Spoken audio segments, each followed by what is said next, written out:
This one happened a few weeks back, and it all happened really fast, no more than a matter of a few seconds. Here we go. So I run a delivery company that brings lunch meals to schools, you know, the ones they feed to children. I basically start working at 3 a.m.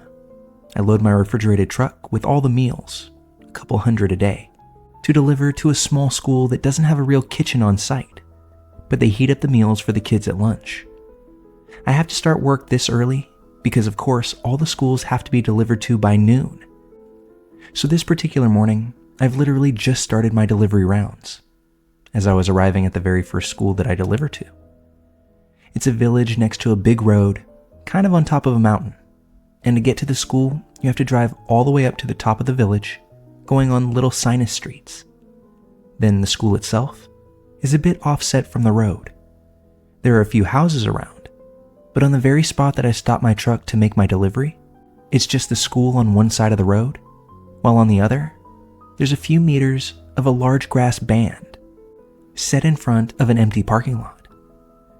At this specific spot, there's absolutely no light, since the public lights are off until 5 a.m., and I'm here around 4 a.m. every morning. My only way to get some light to get to the door where I need to deliver the meals is to leave the engine of my truck running, so I can light up the wall of the school with my headlights. Everything else around me is literally pitch black. So I do my delivery, come back out, shut the back doors of my truck, and then I realize that I have to take a piss. So I stop by the grass that is just against my truck to do so before hopping back in and continuing my route. As I said, it's pitch black out. I'm facing darkness, so I really can't see anything in front of me, except for the lights from the city that are probably about 10 miles away downhill. I'm chilling here while I'm peeing, looking at the sky because there's no clouds, and since there's no public lights on, I can see the stars pretty well. As I'm finishing up and lowering my head back down to my normal line of sight, with the lights of the city downhill in front of me, I see a silhouette passing in front of my truck. It happened quickly, but I thought I could see the shape of a head and shoulders passing by, no more than a few meters in front of me, off in the darkness. At this moment, I was done and closing my belt back up to get back in my truck, and I kind of instantly freaked out. Started walking right alongside my truck to get back in. To give you reference, I was behind the truck peeing, not close to the driver's door. All the while thinking to myself, nah man, you didn't see a head and shoulders. You didn't see anything. Maybe just some leaves or a branch getting in your view, and you misinterpreted that. But I wasn't buying that at all. I was sure of what I saw, and I was quietly freaking out inside. But now is when I get to the worst part. Once I'm back in my truck, ready to leave, clutching in to get my truck into first gear, I take a look in my left rearview mirror as I'm starting to slowly put my truck in motion. And that's when I see it. I see a figure behind my truck, peeking around the back to check on me as I got back into my truck. This confirmed that I didn't imagine it. There was someone here at 4 a.m. in the complete darkness, pitch black, just walking here for some reason, no more than a few meters in front of me. They could clearly see me because, remember, I left the headlights on to light up the wall. So I'm watching pitch black, but they can see me clearly. The engine of my truck was running the entire time, so I didn't hear if anybody had made any noises or left any clue that they were actually there. This person actually followed me at the back of my truck. For whatever reason, this person stood at the back of my truck and continued to scope me out. I got on my way and did the rest of my deliveries that day, but I was out of sorts for the rest of my shift. It freaked me out, and if I'm being honest, it still kind of does now. I don't have to deliver to any schools for the next 2 weeks because it's spring holiday here in France. But I'm genuinely a touch scared to go back there. I might be a big dude, but I find this scary as How could you even hope to defend yourself if somebody wanted to attack you in that situation? if they can clearly see you, but you can't them?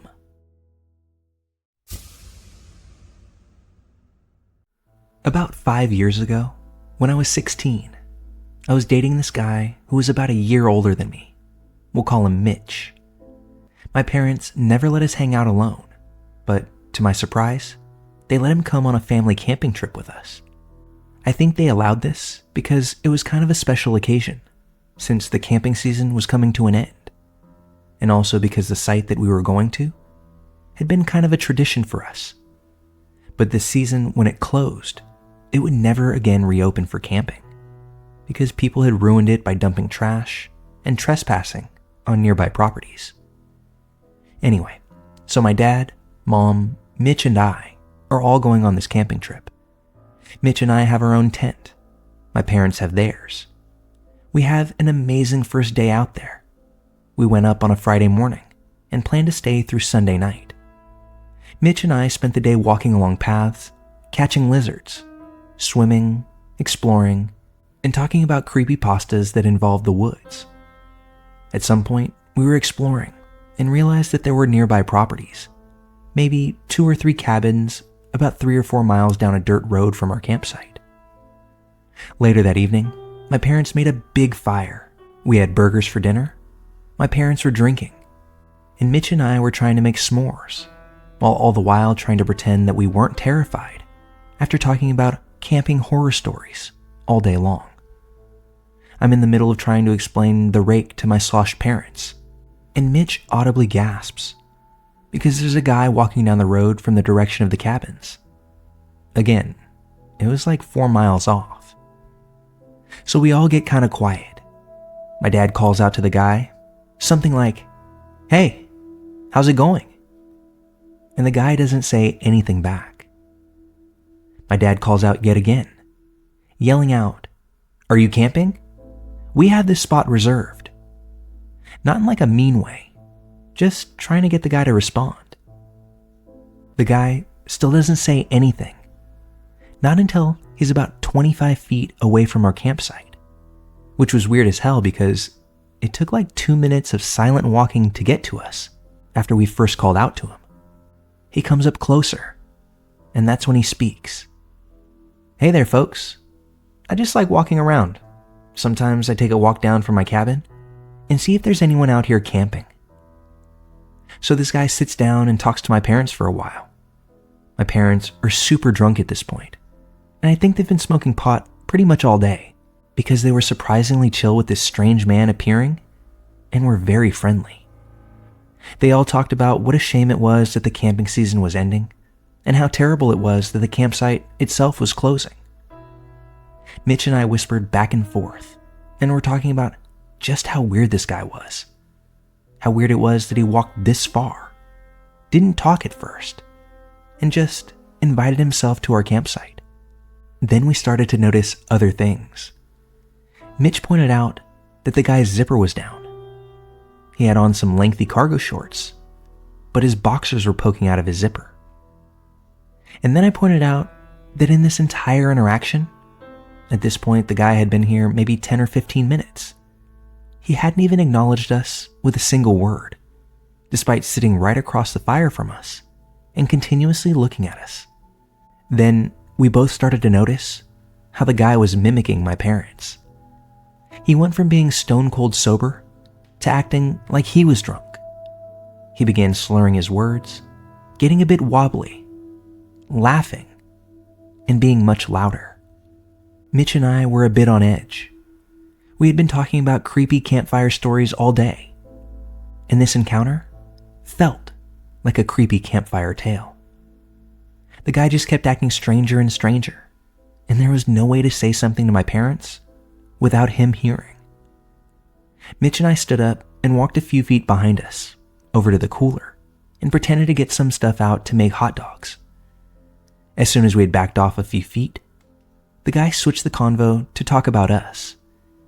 He asked my parents if this was a double date, and they explained that I was their kid and Mitch was my boyfriend. That's when the man asked how old we were. They told him I was 16, Mitch was 17. The man asked if we were good kids, They said yeah. Then he asked, well, where are they going to sleep tonight? I froze and looked at Mitch, who had reached out and squeezed the out of my forearm in fear and was staring at me wide-eyed. To my drunk and maybe high parents, this question didn't seem weird enough to even pause. The guy was still pretending to be drunk, and he was really playing it up at this point, nearly falling off the tote that he was sitting on. My parents explained, we got them their own tent. The guy said something like, oh, that's awful nice of you. That'll be an experience for them. I can't explain it, but the way he said that, it was just so sexual. I think this is when my parents kind of keyed into the weirdness. I looked at my mom, who looked sort of slack-jawed and uncomfortable, and was staring at me with a quizzical look. The guy just kept talking, asking them, well, I see one tent. Where's the other? My dad was still talking to him. He could barely keep his eyes open at this point. He was so out of it. My dad motioned towards my parents' tent and said that was theirs, then threw his arm back super exaggerated in the direction of our tent, which wasn't really that far off at all, and was like, theirs is way over there. The guy perked right up and actually stood up a bit, pointed to their tent and said, so that's yours, as my dad agreed. And their tent is in that direction? Also to which my dad agreed. At this point, I'm shaking my head at my mom, and she looks pretty sobered up. The guy keeps talking to my dad about the tents and about how he can't see Mitch and I's tent from there. It must be pretty well hidden, or very far off. And then that's so nice of my parents for letting us have some alone time. Mitch and I say we're going on a walk at this point, and despite the woods being pitch black and us being more than a fair share of creeped out, we go out walking on the trail that the guy happened to come from. We get far away enough to not hear them and can barely see the fire. That's when we pull out our phones to see if we have any cell signal, and of course, we don't. I'm being super dramatic and type out and send my friend a long message describing the situation, date, time, description of the guy, and that I love her. My phone gives me the message that it'll send the text when it finds service. The whole time I type, I'm reading it out loud to Mitch, and he's telling me stuff to add. We try to psych ourselves up and start walking back towards the campfire. The guy is gone, but I thought that maybe he was just off peeing, so I whisper to my mom, asking where he is. My parents are both like, he went back to his cabin a bit ago. He didn't pass you on the trail? This was a bit of a surprise to us. There was only one way in and out of our campground, so why didn't we see him? Now, in addition to being freaked out about the whole situation, we do feel a bit safer now that the guy's gone, and we can actually talk to my parents, and that's when it all comes flooding out at a mile a minute, telling my parents about how he didn't pass us, about his fly being down, about him acting drunk to match them, and about how he really pressed to know where we'd be sleeping that night. My mom agreed with us and said she noticed it too, and it really freaked her out. My dad was pretty trashed, and I think in a way to agree with the rest of us, also said that he got a creepy feeling from the guy. Mitch and I stayed attached to my parents and talked about the guy and how freaked out we were for about another hour. But that's when my parents started drifting off, saying that they were ready to go to bed. Mitch and I ran to our tent, hauled ass with the whole tent, including all of our belongings inside, and slid it right up next to my parents. We couldn't sleep all night long because every crunchy leaf made us think that that guy was creeping up on us. As the sun eventually came up, we realized that we were still alive and had made it through the night. We ended up finishing our camping trip as planned and didn't see that guy again. But as far as lasting impact goes, that guy definitely left one. I think that we all, Mitch and I mostly, were on edge for the rest of the weekend, always checking over our shoulders to see if anyone else was around or walking down the paths that we were on. And that really plays into fear during the night, when you can't see anything in the distance, and every sound you hear may have something sinister behind it. That was our last trip to that campground, and if I remember correctly, that was our last camping trip as a family. Most people want to end things on a good note. My family had our tradition end on a rather unsettling one.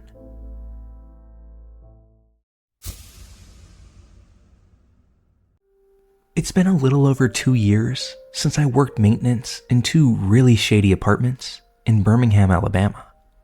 I had made some poor choices and my life was near rock bottom. $200 a week and a shitty apartment. Not bad for a struggling addict, not bad for a struggling drug addict, but far from ideal for anyone. I had been working with the Nashama Apartments for about 3 months when I met Tony. He was an average height, late 30s or early 40s Native American man. He kind of came out of nowhere, but that's not uncommon in that kind of living situation. He dressed nicer than most of us in that predicament, but overall seemed like a pretty normal guy. Now, these apartments are under code at best. Their whole purpose is to get the homeless off of the street, so I was grateful for what little I had, but these units were in such terrible shape that the job of maintenance that Tony and I held was almost comical. Tony was very skilled in flooring and plumbing, and he was a pretty funny guy. Really quiet, but he'd make quips every now and then with a northern accent. Over the next 2 months, Tony and I became friends. Well, if you can call it that. We worked together, lived next door to each other, and also used together. You see, Tony was very reserved until he did a line of coke. Then he'd start opening up. He'd start talking about an Indian mafia up north. He talked about how he was born into it. And I've got to be honest, I was high and so was he. So I began laughing because it sounded ridiculous, and I was pretty sure that it was a joke. However, I'll never forget the look on his face and in his eyes. It was this dead stare with a slight smirk, like he was somewhere else, reliving something. And it was terrifying. I said, "Hey man, if you ever need to talk." He said, "Nah man, it's fine. Another life. Let's go get some more coke." So we call up dude and went to meet him up the hill like usual. But that's when the guy's cousin called back and said our dude got hemmed up before hanging up. Tony said, "Shit, well, I know this other guy," and he proceeded to call him up. And as the guy rolls up, I kind of had this feeling in my stomach.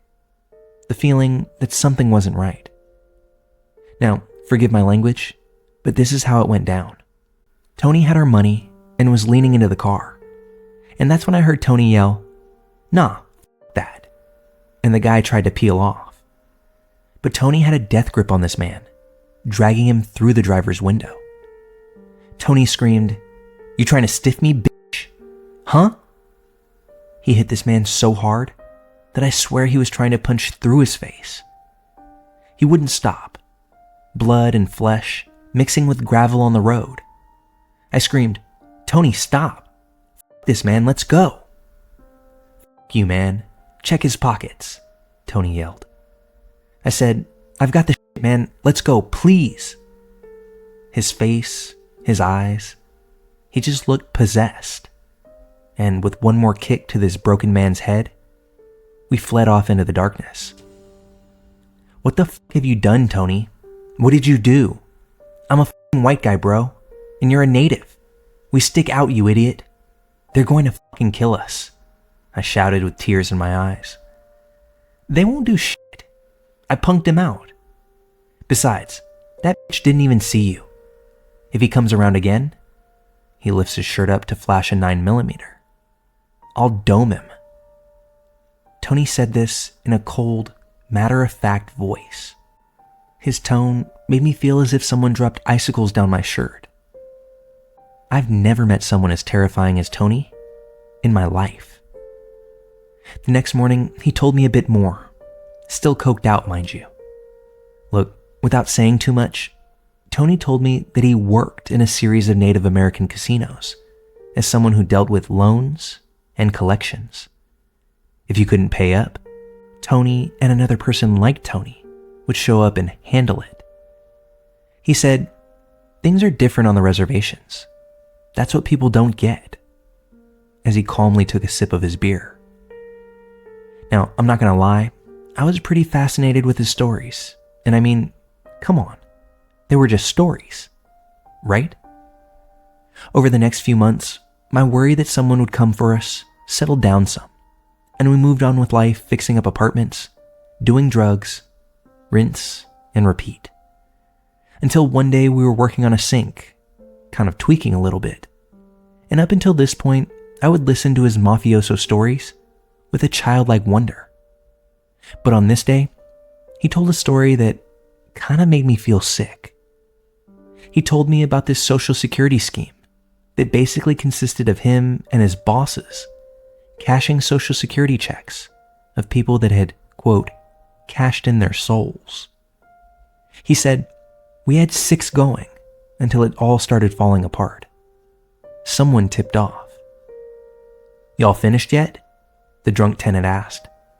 "Yep," Tony smiled and said while cleaning up his tools.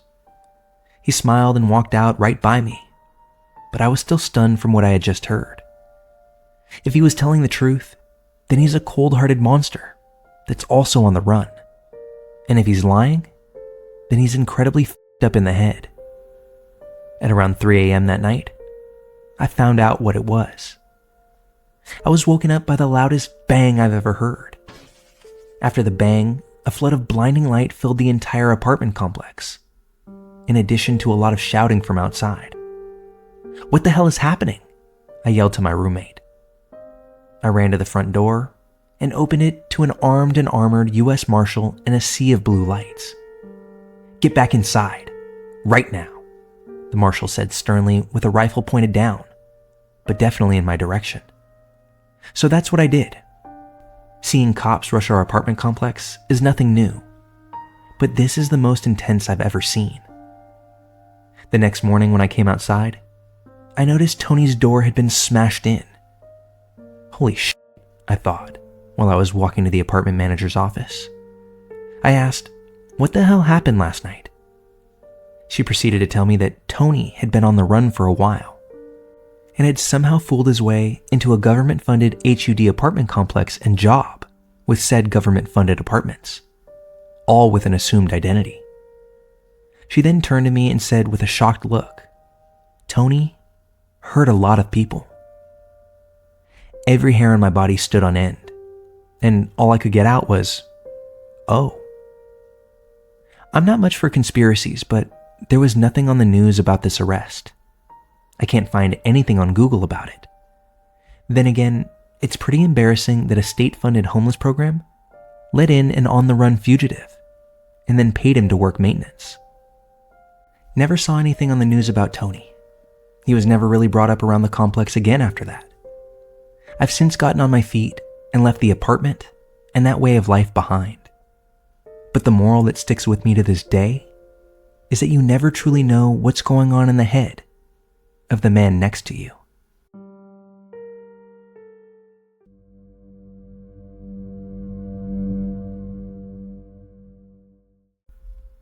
When I was in college, I found myself Ubering to make money. This was in Southern California, and LA at the time was a constant flow of work. Occasionally, you'd pick people up in a nice area, and they'd tell you that they were sleeping with someone in a relationship, or that they themselves were cheating. This was depressingly common. I think that saying what they were doing to someone gave them this weird kind of relief. Once, I drove someone from Hollywood to Hemet. He was very charming and funny.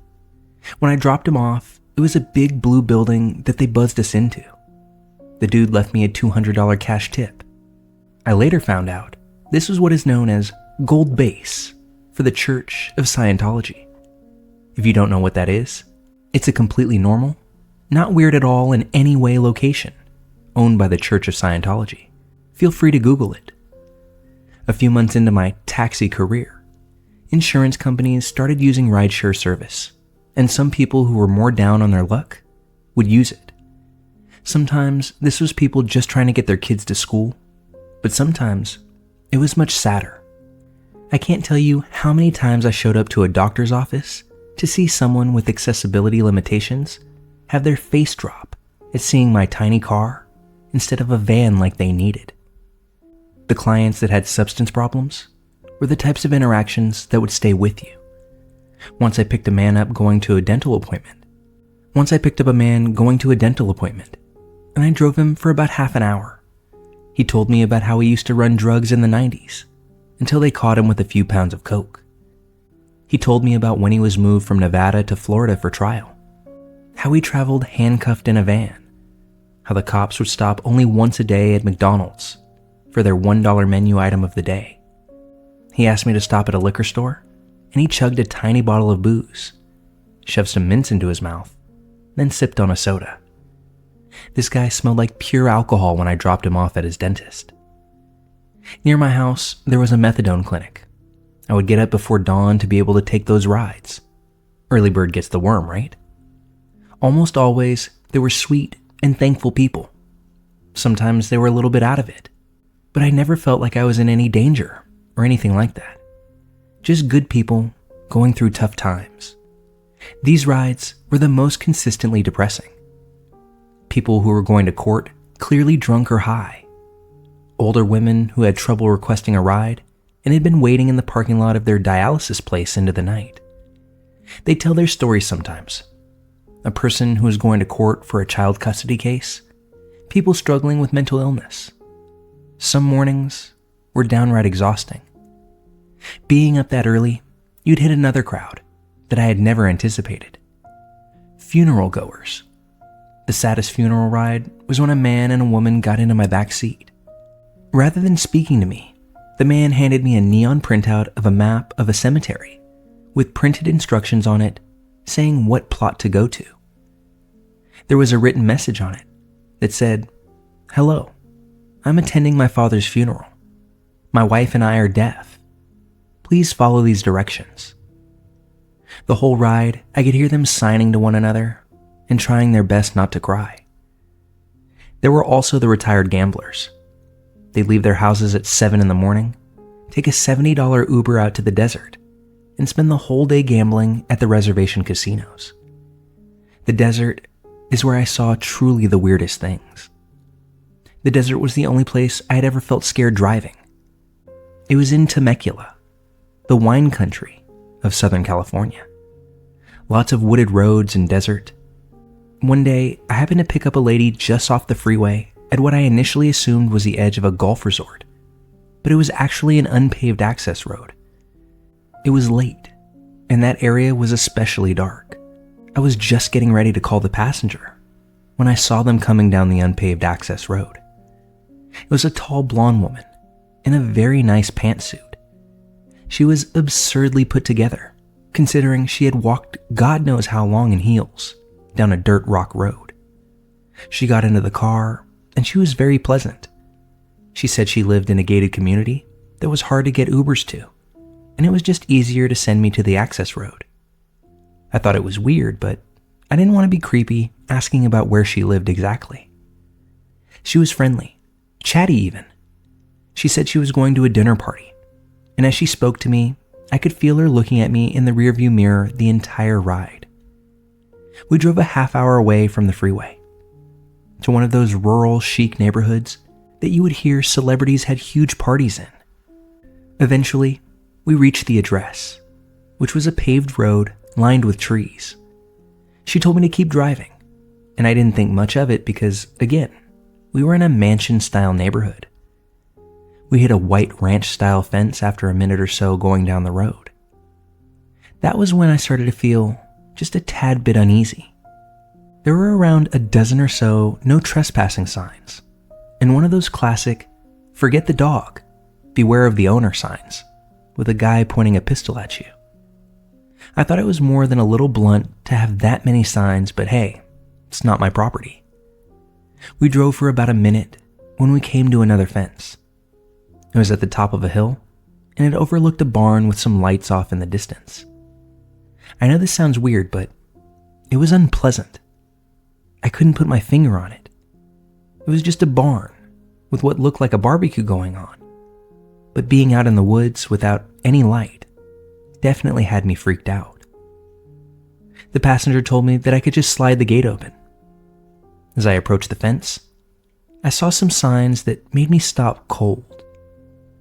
Off to the side of the gate, not quite in the dark, but on the fringes of where my headlights would reach, there were metal signs with bullet holes through them, swastikas, and Confederate flags brightly displayed.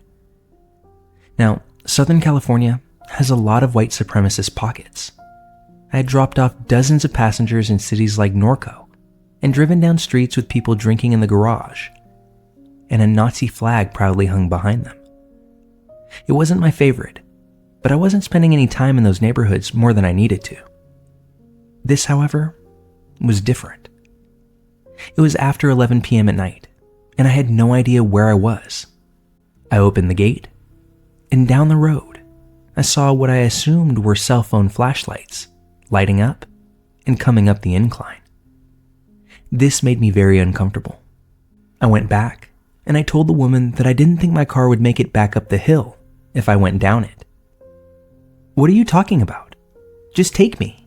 It's right there," is what she said. She kept getting more heated, and I could see the lights slowly making their way up the hill. She kept telling me that I needed to cancel the ride, and that she wouldn't pay to not be taken the entire way. I told her the pin I was supposed to take her to was a mile back up the road, but I was so nervous that I relented and canceled on my end. She slammed my back door as she got out. I took off before I could see the cell phone light people get any closer. The road back was much rougher at the speed that I was going at. I felt a bump that felt like I hit a body, but I just kept going. My car was driving like shit, but I kept driving till I was well past the fence, out of the rich neighborhood, when I stopped at a gas station. My right rear tire was all the way up, and I needed to change it. There were a few nails that looked as if they'd been attached to a piece of wood, now firmly implanted on my tire. I was freaked out so hard in that moment, and sometimes I wish I had called the cops and reported it all. But of course, all that happened was I got a flat on a back road, and I didn't want to spend the rest of my night waiting on a cop car. I know it's far more likely that I freaked myself out than a bunch of Nazis planning to mess with some random Uber driver. But when I picked up a well-dressed businesswoman from a remote location, only to drop her off at a separate remote location, that gave me chills. Chills that I have trouble explaining even to this day.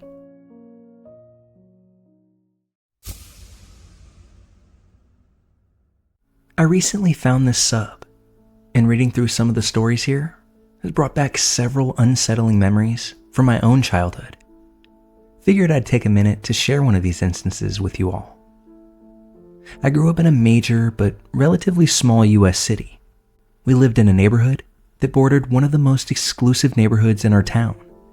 It was an extremely safe neighborhood, but it was still a city, so crime existed. I was taught young about street smarts and stranger danger, and thank the Lord I was, because on this particular day, it saved me and some of my best friends.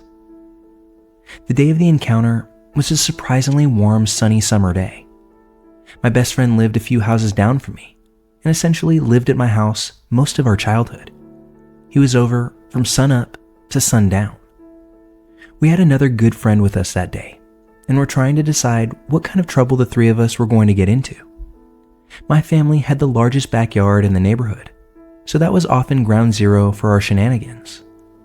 But on this particular day, we decided to play out in front. If memory serves correctly, we had intended to do something involving our skateboards and water balloons. So there we were, filling up our water balloons at the spigot next to the garage, which was entirely visible from the street, when a white van with no windows pulls up. I know, doesn't get any more stereotypical than that. There was a very large man with a scraggly beard in the front, with trash piled up on the dash and passenger seat.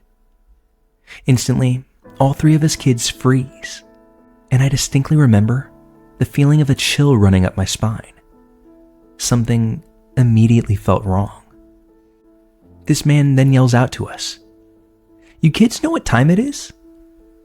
We all kind of looked at each other for a few seconds before my best friend was able to stammer out the time in a very soft, intimidated kind of way. The man's response was, "What? I can't hear you. Why don't you come closer so I can hear you?" With that comment, my friend instantly tensed up, and he looked over at me, and I could see the fear in his face. Thankfully, we all had better sense than to walk up to this strange man's vehicle.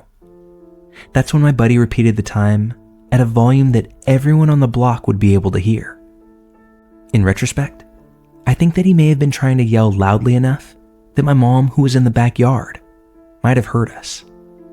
After this exclamation, the man seemed slightly disappointed, probably because we didn't approach, and there was no denying that he heard that time. That's when he proceeds to offer us a laptop with absolutely no prompt or context. Just, "You kids want a laptop?" We all seemed to respond in unison, "No." The man in the van continues, "You sure? Because I've got a brand new Dell laptop for you." At this point, we all knew something was very off and decided to go play inside.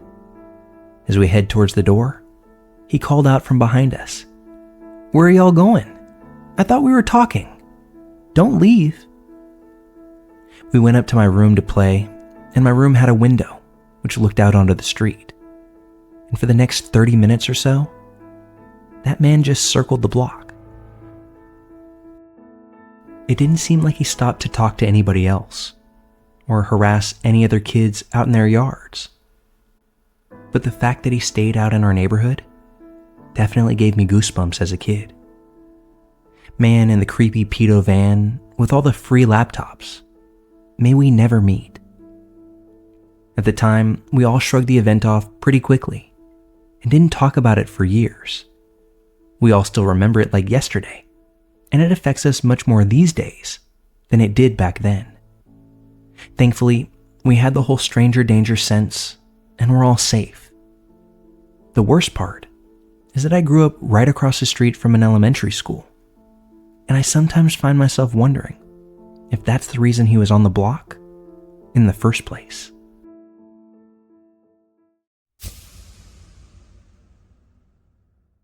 Years ago, I lived in a condo with my 2 dogs, Smokey and the Bandit, brother and sister from the same litter that I got as puppies. For reference, their mother was a Sheltie, Smokey's father was a German Shepherd, and Bandit's was a Husky. They were both a good size, with long, thick coats, which made them look a lot bigger than they actually were. Personality-wise, they were both huge babies who loved people and would happily lick you to death, given the chance. One night, I got home late, like 2:30ish, and took them out for a run and a pee, something that I had done many times. I lived on the backside of a condo on the ground level, and the backyard was a huge park-like setting divided up by intersecting pathways, kind of like a square with 4 quadrants, surrounded by other condos and houses. The area right in front of my condo was a big field with a pathway about halfway through, running parallel to the condo. To the left was an area around the same size, divided up between a large playground area and a forested area with a pathway running through it. I headed straight out of my condo and across the pathway that divides it into the big open field. I had noticed someone, a tall, skinny man, dressed all in black, whistling while walking along the path that I had crossed over. As I ran with the dogs, I noticed that the whistling stopped, so I looked over my shoulder and saw the man had diverted off the path and was now walking in a direct line towards me. I immediately thought, oh this can't be good. I took a hard left and ran into the playground area. It was well lit, but there was also a huge man-made hill that I assume was leftover dirt from when something was built that had become grass covered. I ran around the hill into the dark, where that man wouldn't be able to see me. I stayed there for a minute to formulate my oh my god, what the plan. Luckily, I knew the area very well, having spent hours walking everywhere with the dogs. The playground was bordered on one side by the forested area, so I crept through the trees to where the path ran through, circling back towards my condo, keeping close to the shadowed area while hoping and praying that I had lost him or he had lost interest. The forested area ends basically where the backyard of my condo begins. Still hidden, I looked around the open area ahead, and I couldn't see anyone.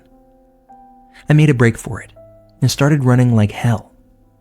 Up to this point, it was just like any other walk for my dogs who had happily galloped alongside me the entire time, blissfully unaware of any danger. As I left the protection of the forest, I saw the fucker jump out of a nearby group of bushes.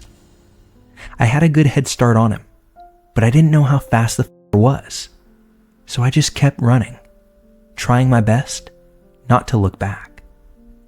What happened next still amazes me to this day. As I was running, the dog's still at my side. Smokey, the female, all of a sudden stopped dead in her tracks. She turned around and assumed that "don't f with me, boy" stance, started snarling and growling at the guy, which stopped him dead in his tracks too. Bandit, the male, stuck right by my side like glue until we landed on my patio. I turned and looked back and almost laughed at the fucker. Smokey was still standing her ground in full-on guard dog mode, and he was standing there, looking at her, hands up, completely in the surrender position. I called Smokey to come, and she backed away slowly, barking and still growling, until she decided it was good, then turned around and ran right back to me. I kept my eyes on the guy the entire time. He didn't move a muscle until the dogs and I went back inside, which we did as soon as Smokey got there. I immediately called 911, and within minutes, the entire backyard area was swarming with cops. The cop who interviewed me said there had been numerous reports of SAs in our area, and they figured that it was likely the same guy.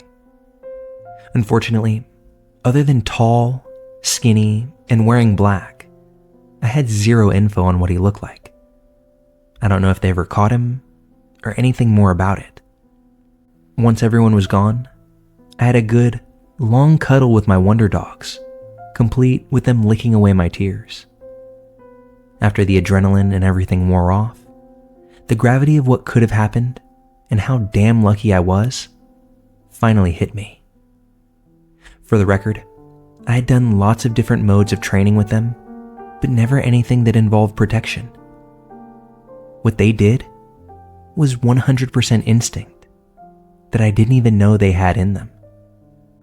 My two protectors, and overall, my two very good dogs.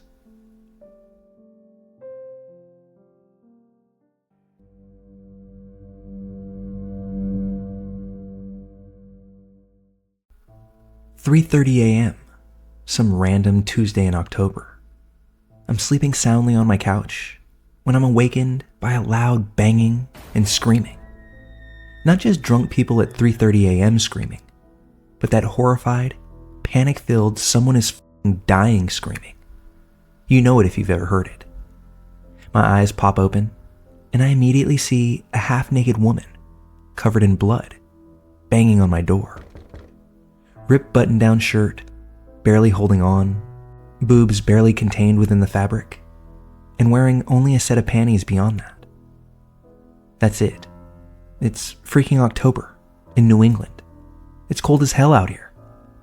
Anyway, she's banging on my door with both fists, screaming, "Help me! Help me! They're chasing me! They're going to get me!" For the most part, I'm dumb, but not completely. I'm not just going to open my door to some screaming, bloodied up psycho. I hit my alarm and let it go off for a bit, perhaps to scare off whoever was chasing her.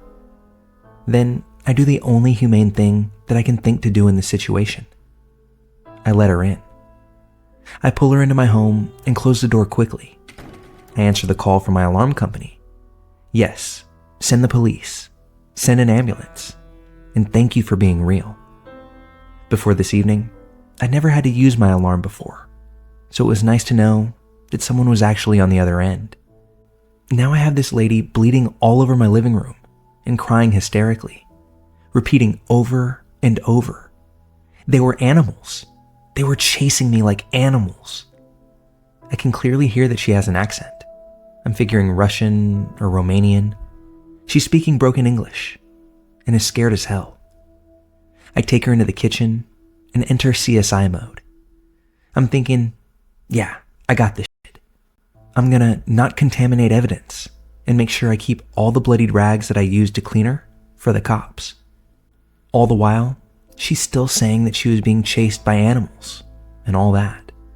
She is absolutely fucked up. The side of her face is scratched. Her arms are scraped. Her legs are all bloody with scrapes like she took a good fall. Just overall fucked up and bloodied everywhere. So, scene setter. 3:30 a.m., kitchen, bloody half-naked, non-good English-speaking, hysterical, fucked up bloody woman. Me collecting evidence. Me. It's okay. Calm down, the police are on their way with an ambulance. Woman. They were chasing me like animals. Me. You're safe now. Let's just get you cleaned up. Woman. They were chasing me like animals, and they were going to get me. They were chasing me, then they turned into werewolves. Me. Thinking. Oh, fuck me. It was at this moment that it really hit me. Who did I just let into my apartment? Woman. They were chasing me and turned into werewolves right in front of my eyes. Me. Now fully scared myself. Calm down. You're safe here. I bring her back into the living room and I'm terrified. Many thoughts running through my head right then. Am I going to die tonight? Is she going to attack me?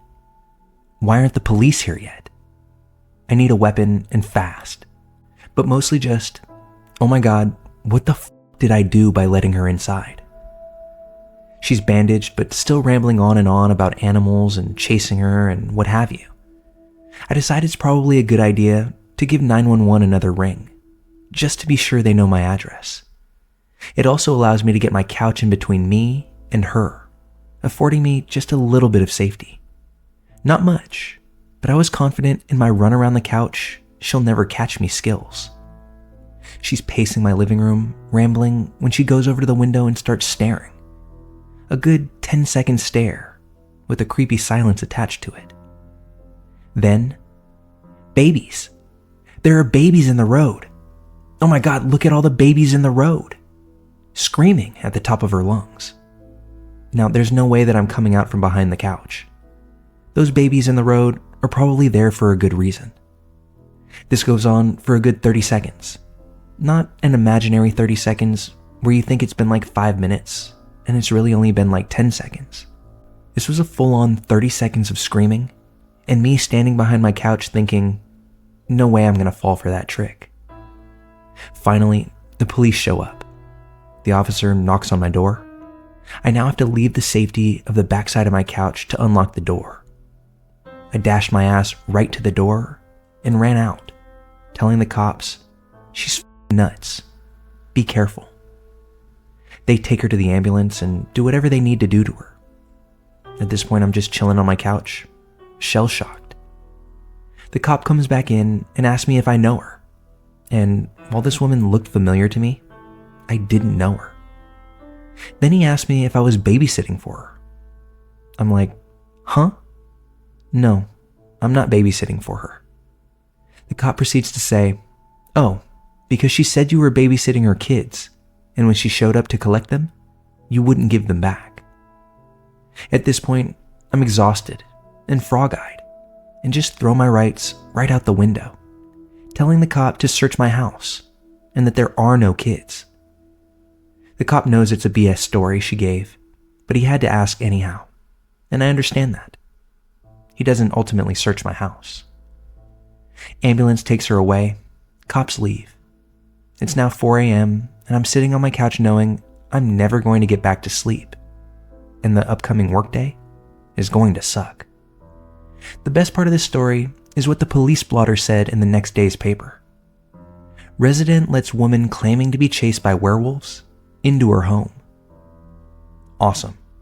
Just awesome. Turns out that I did know her. She was my neighbor. Yeah, great fucking neighbor I am. I arrive home that day from my suck-ass day to find DCF, the Department of Children and Families, waiting outside my door. Come on, really? I now have to let this DCF person into my home because I, being the nosy that I am, want to know what the deal is with this psycho woman. Contrary to what the police blotter said, I usually don't let people claiming to be chased by werewolves into my home. Anyhow, DCF woman informs me that psycho woman was my neighbor. I knew she looked familiar, but I just couldn't place her face. Perhaps the blood and scrapes and psychotic behavior threw me off a little bit. There does seem to be a missing child, or so the psycho woman told in the hospital. I'm starting to get a little freaked out as psycho woman already accused me of not giving back her, what I thought, were imaginary kids. The story that I got from DCF was limited. The worker wouldn't divulge much information, but in a nutshell, what I did manage to get is this. Psycho woman lives next door to me, the house to my right. We share a driveway. The house itself is a duplex, so people were always coming and going. I never paid much attention to anyone living there. Psycho woman claims she has a child, a little girl, age unknown. I think to myself, really? Although after the prior night, why am I surprised that she didn't know the age of her kid? Said child is missing. Psycho woman was under the influence of mind-altering drugs. Which, yeah, duh. She was Romanian, and that's about all that I got. The messed up thing is that I do remember seeing a child over there, a little girl, probably around the age of 4. I'd only ever seen her one time, maybe twice in the 3 years that Psycho woman had lived there. Again, I never paid too much attention to what went on over there. DCF questions me about everything from, have I seen this lady before? To why would Psycho lady choose to bang on my door? I'm not especially paranoid, but I can recognize the potential for a situation to turn ugly very quickly. I tell DCF lady that I have no clue who the fuck that woman is, why she would choose to bang on my door, or where the fuck that psycho woman's alleged child is. Pretty much exactly like that, minus the F-bombs. DCF lady assures me that they don't think that I'm involved, but that it's routine for them to follow up. DCF lady leaves. I'm pretending like I don't want anything to do with this situation. But honestly, my life is pretty boring. This is the most excitement I've had in months. Next day, 4 police cars, K9 squad, 5 to 6 uniform cops, 2 plainclothes, show up at my neighbor's house. My nosy ass goes right outside. Psycho woman's door is wide open, and the fuzz is walking in and out, and the K9 unit is bringing in the dogs. The cops tell me the following story, and I swear on all that is sacred, I couldn't make this shit up. It seems that upon entering the house, they found a considerable mess waiting for them. The house itself just dirty and dingy, and all around a health hazard. The basement was wall-to-wall mattresses. The bathroom attached to the basement room was f***ing rank. Cops' exact words. It was a 2-bedroom unit, with a non-master bedroom being comprised entirely of wall-to-wall mattresses. However, the master bedroom looked to be a king's room. Again, words used by the cop. That's pretty much all I got out of them. I hung around and watched them drag all the mattresses out, which was pretty disgusting. dirty pee stains, and whatever else nastiness all over them. They took out about 3 dressers, cheap Walmart types, and miscellaneous other crap. Table, chairs, couch. Turns out, this house is a Romanian immigrant sex trafficking operation. The owner of the house is bringing these Romanian girls over, providing housing, if you can call it that, and selling them out for sex. Psycho Woman did have a kid, but she was taken away by DCF about 6 months prior. The Psycho Woman herself was, as far as they could tell, on a job, using what they think was crack or meth. She freaked out, all fucked up, and was running home when she must have fallen several times and gotten even more messed up. She, again what they think, hit the height of her paranoia upon reaching my door. And then, well, the rest is history. Moral of the story: if you don't let a crazy, bloodied, half-naked woman into your home at 3:30 a.m., you will never find out that your neighbors are running a Romanian immigrant sex trafficking operation.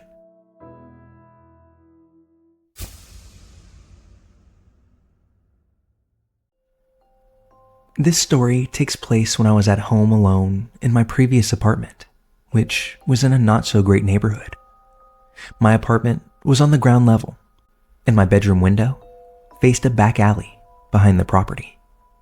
A dumpster sat less than 2 car lengths away, where homeless people often rummaged. Just before dawn one morning, I heard a tapping at my window. My back was to the window, and my eyes were now wide open. It was still dark outside. I sleep with my lamp on, and my worn-out vertical blinds were missing a slat or two, causing a 6-inch gap. So I knew that whoever or whatever the source of the tapping could see me lying in bed as plain as day. The tapping was brief, maybe 4 or 5 taps, so I spent the next 5 seconds or so frozen, bizarrely trying to convince myself that it was something, anything else, other than a person watching me and tapping on my window. But then came more tapping. Now, I was faced with the terrifying reality that someone had been watching me through my window in the dark for only God knows how long, and they decided to tap on the window to get my attention. Had one of the homeless people become aggressive during their dumpster dive? Something told me that nothing good would come from turning around and looking at the window. If he got me to look at him, what next? Remember, my back was to the guy, so I sat up slowly, rubbing my eyes and pretending that I was too groggy to hear him. I stood up and hazily made my way out of the bedroom, as though I were going to the restroom or something. Once I was out of sight, I ran to the phone to dial 911, considering whether to forget any embarrassment of being in my t-shirt and underwear and bolt out my front door, which was out of sight from the intruder. I just wasn't sure if I could outrun whoever it was, or whether anyone would help me if I couldn't. Before I could make a decision, I heard a loud pop, the sound of my window being pried open. I thought my heart was going to jump from my chest. At the same time, I could hear my upstairs neighbor Mike descending his stairs. I opened my door a few inches and peeked out to ask for his help. Mike was a big guy, and I'd heard that he was trained in martial arts of some sort. He didn't hesitate to respond, hustling to the back of my apartment to see just what was going on. Within a few seconds, I heard rumbling and someone being thrown against the wall and into the bushes. A few moments later, Mike came around to my front door, telling me not to worry about seeing that guy ever again. He'd beaten him up pretty badly. I wanted to believe Mike, that the would-be intruder was maybe dumpster diving, and that he would hopefully never venture this way again. But it wasn't a homeless person. According to Mike, when the guy ran off, he ran to the front of my building, hopped into a red sports car, and sped away. My neighborhood wasn't exactly a red sports car kind of place. The police later told me that the intruder was likely someone who'd seen me out somewhere and had followed me home to find out where I lived. So, Mr. Window Tapper, I still wonder what you would have done if you'd gotten inside before Mike caught you. I wonder if you still follow me. And because of that, I often find myself wishing that Mike had put an end to you. If you found out where I live now, let's never meet.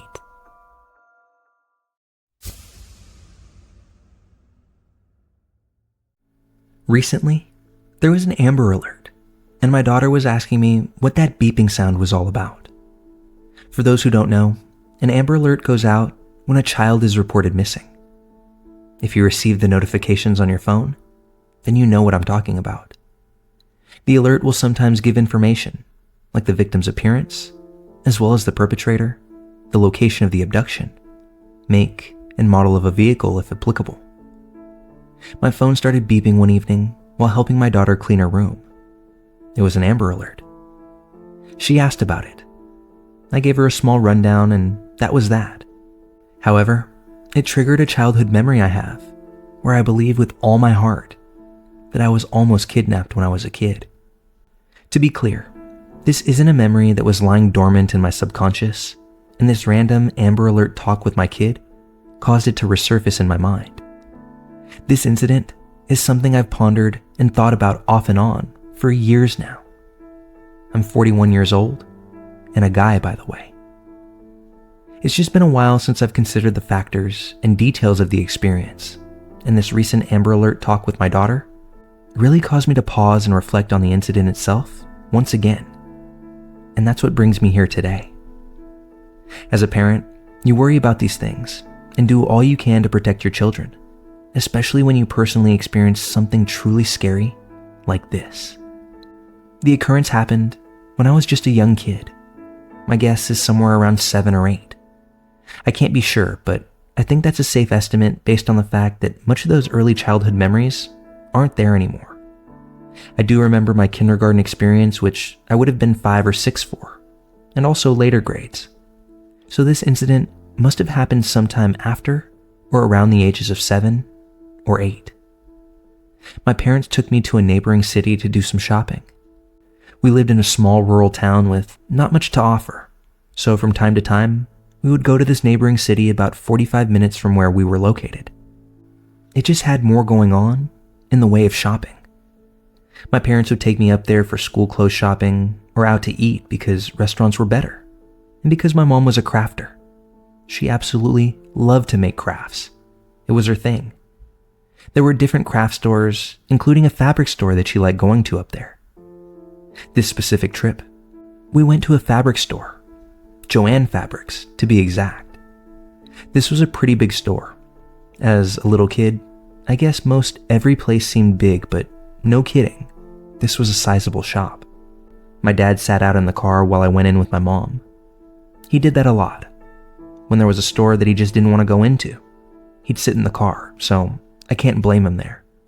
I can't recall exactly what all my mom was looking for or trying to get in that store that day, but I do remember what section we were in, an area with a bunch of racks with various fabrics hanging.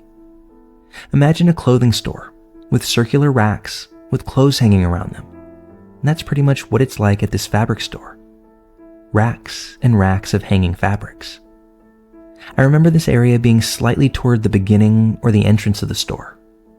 As my mom was looking through these racks, I began to wander, though not far, just enough to kind of look around myself.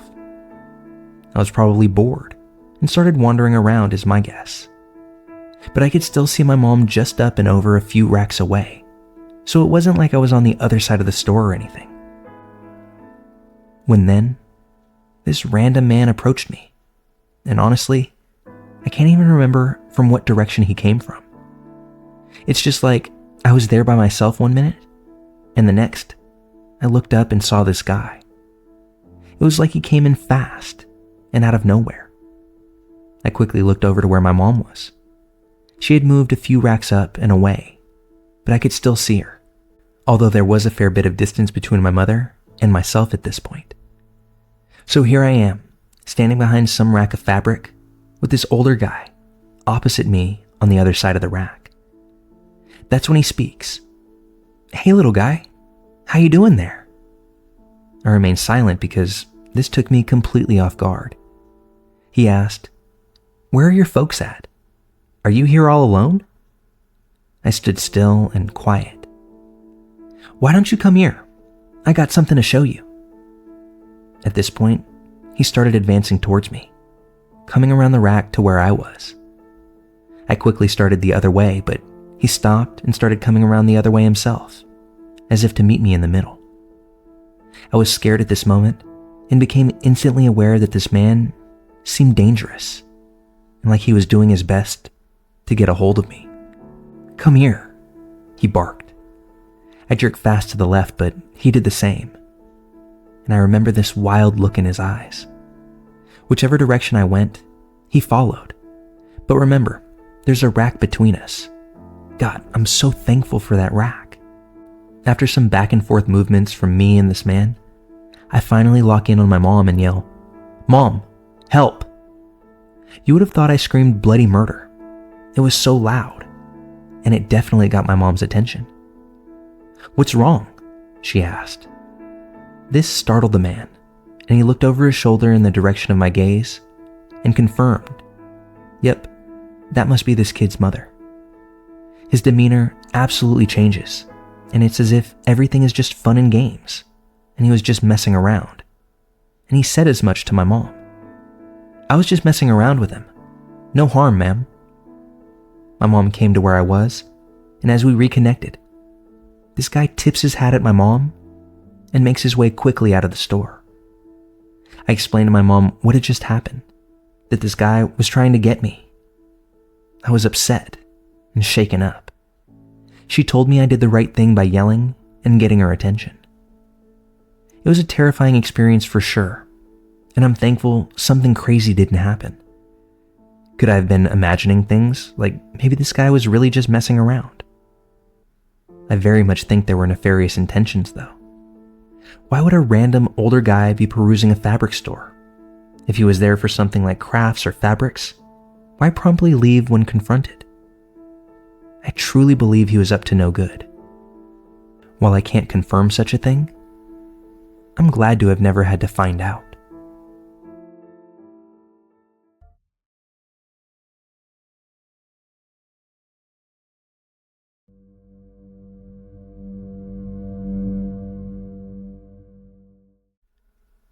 It's been about a year since my last post here. I visit the site every now and then to read other people's stories, but haven't had much interest in contributing any of my own. The stories that I did share were mainly for entertainment. What I mean by that is, I could recount those events with ease because they virtually meant nothing to me. Just interesting stories to tell. However, what I'm about to share is not something that many of my closest friends or family even know about. The events that happened to me were traumatic, the effects of which have cemented in the way that I think, view people, and my ability to trust, or lack thereof. I'm afraid to admit this is not a story in which I showed immense courage or resilience. No, I buried these memories deep until recently. This is a messed up encounter story that is about a truly sick man, the kind that you hear about on TV or podcasts.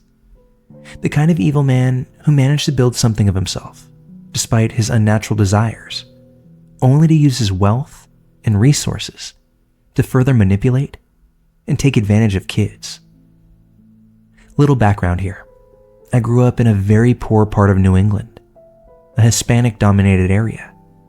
The city itself is pretty small and has always been a bit of a conundrum to me.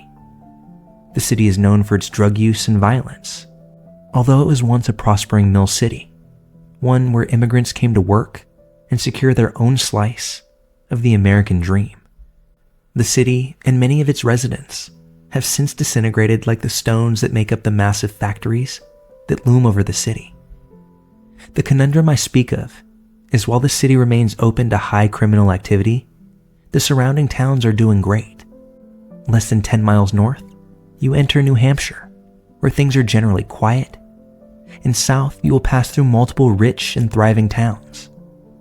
The man I will introduce later would come down from New Hampshire to prey on the poor kids from my community. I was maybe 13 years old. It was definitely summertime because I remember the heat. It was a fun summer. My friends and I were outside all the time, and while none of us had a car, we made the most of walking where we needed to go.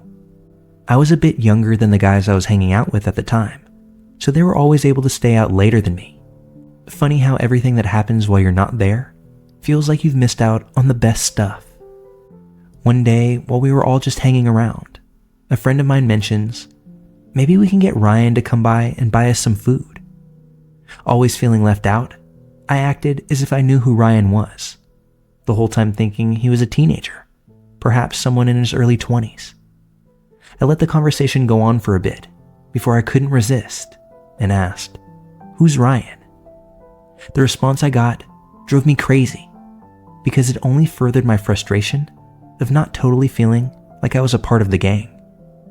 "You don't know who Ryan is? We've been working with him for a few weeks now. He owns a junkyard, and we go and strip cars, log spare parts, and just fuck around. We get him to buy us stuff, and he lets us drive his cars." I thought, how could this be? I felt so embarrassed and betrayed. All my friends apparently had a job and were going out to eat and driving cars, and I was just finding out about it. Wanting to fit in, I urged them to get me a job too. My friend Eli, a leading figure in our group, pulls out his cell phone and gives this Ryan guy a call. The way Eli was talking to him made it seem like Eli was in control, like he was bullying Ryan. He spoke to him aggressively and told him we were hungry and for him to come pick us up and buy us food. Ryan agreed. Shortly after, the man pulls up in his red pickup with a tow in the back and his company logo on the side of the truck. He was a white guy, mid-40s, short and chubby. He had a high-pitched voice that screeched out when he would laugh. When he arrived, he immediately turned to Eli and started talking shit to him, making fun of him, letting out that weird laugh. It strangely made me feel at ease. It wasn't the way I expected an adult to act. It was like he was one of us, and you were in if you were cool with him. Eli introduced me to him and told him that I wanted to work. Ryan examined me and asked if I knew anything about cars. I told him I did, and he agreed we'd talk about it over lunch. He told us all to jump into his truck and asked me to sit in the front seat so that we could talk. I remember that drive like it was yesterday. We were listening to the radio. Pat Benatar's I Love Rock and Roll was playing. I could see that he was singing under his breath, so I purposely started singing the sound out loud, acting as if I didn't know he was also singing. He noticed and turned the music up, looked at me, and started singing loudly. We did this the whole ride until arriving at an Italian place. The food was amazing. I had only ever really been out to eat a handful of times, and none of them were with my friends, ordering whatever we wanted and goofing off the whole time. It was a real treat, and only made me want to be in with Ryan even more. It was clear he played favorites, and those who he liked received more gifts. At the end of lunch, he agreed to give me a job, and made Eli agree to let me know the next time we had work. The next month or so felt like I was having the best summer of my life. Ryan owned a junkyard in New Hampshire and also had a car rental service. He was expanding his business, so there was a ton of construction going on. His office was in a construction trailer outside the yard. This is where you would find him if you needed anything. He would pick us up in the morning and bring us to the yard.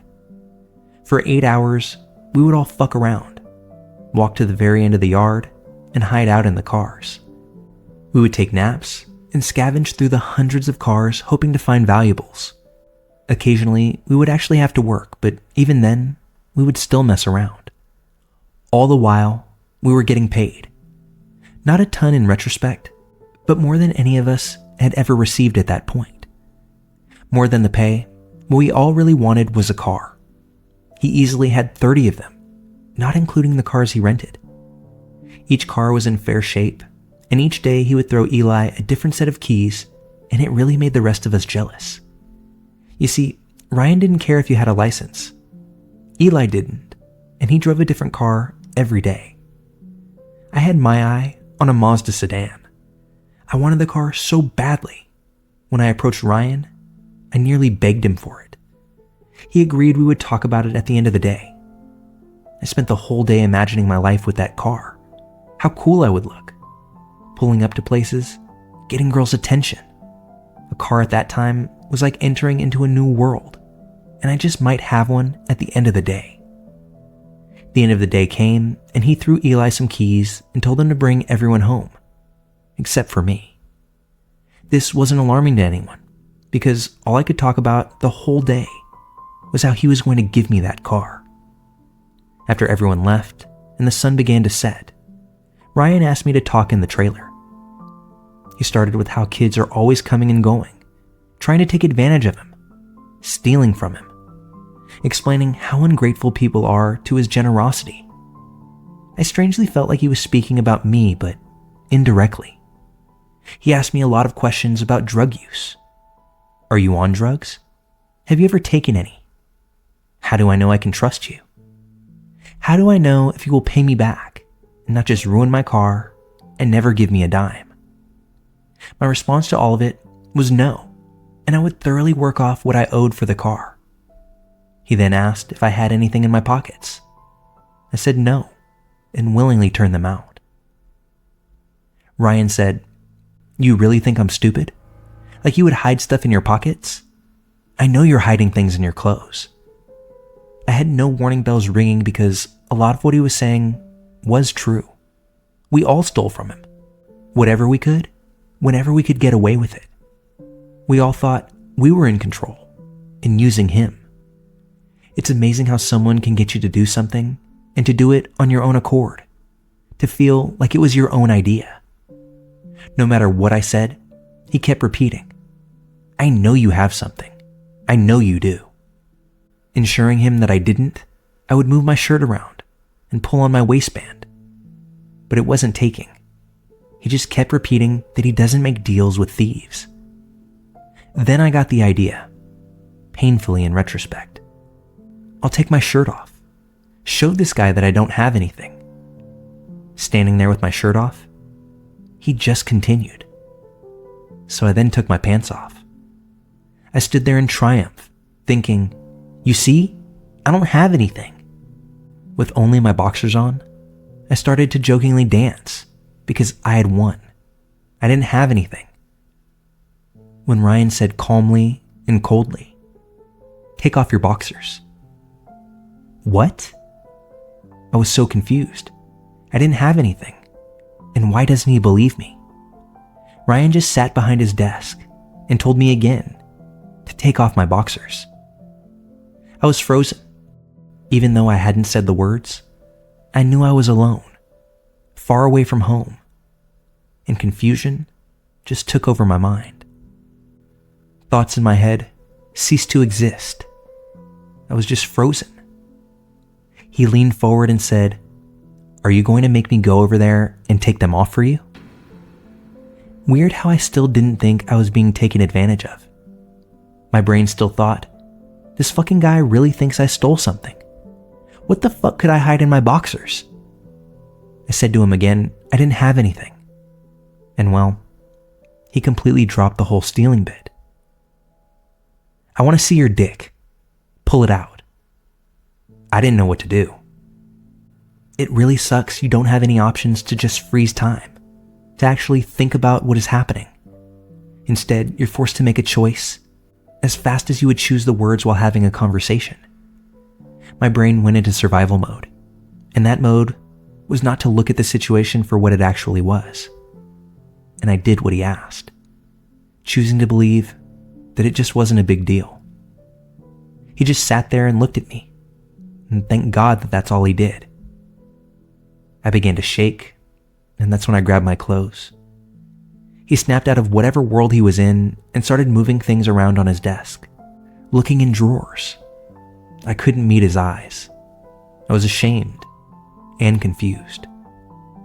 He eventually spoke and said something like, "Don't crash it," as he threw me the keys to the Mazda. I caught the keys and left, trying really fucking hard not to think about what had just happened. I didn't want to face it. That's why when I got home, I chose not to say anything. My father, who I am sure would have killed Ryan, I was embarrassed to try to tell him anything, knowing he would think, "Why did you do that? Why didn't you fight? I raised you to be tough. Why would you do that?" Nope.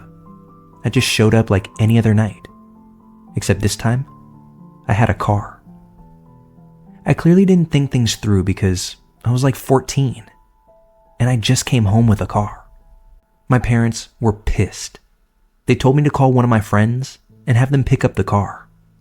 They also said I couldn't work there anymore, and I truly wasn't upset. The next day, I told Eli I was quitting and asked if he could pick up my last pay. He tried to convince me not to quit, but I stuck to what my parents had said, being adamant about quitting. Eli would eventually call me a few days later and tell me Ryan wouldn't give him what he owed me. Instead, I had to get it myself. I never tried to get that money. I knew I couldn't face him. Fast forward a few months, I was with some of the guys, and my friend Joe said something. "Did Ryan ever ask you guys to show him your dick?" To my surprise, everyone said yes, but they all said that they didn't do it. I lied to them all and made up some story where I freaked out and threatened him. Over the years, I found out all the kids did it. There were 8 of us. One kid did it with his mom waiting outside in the car to pick him up.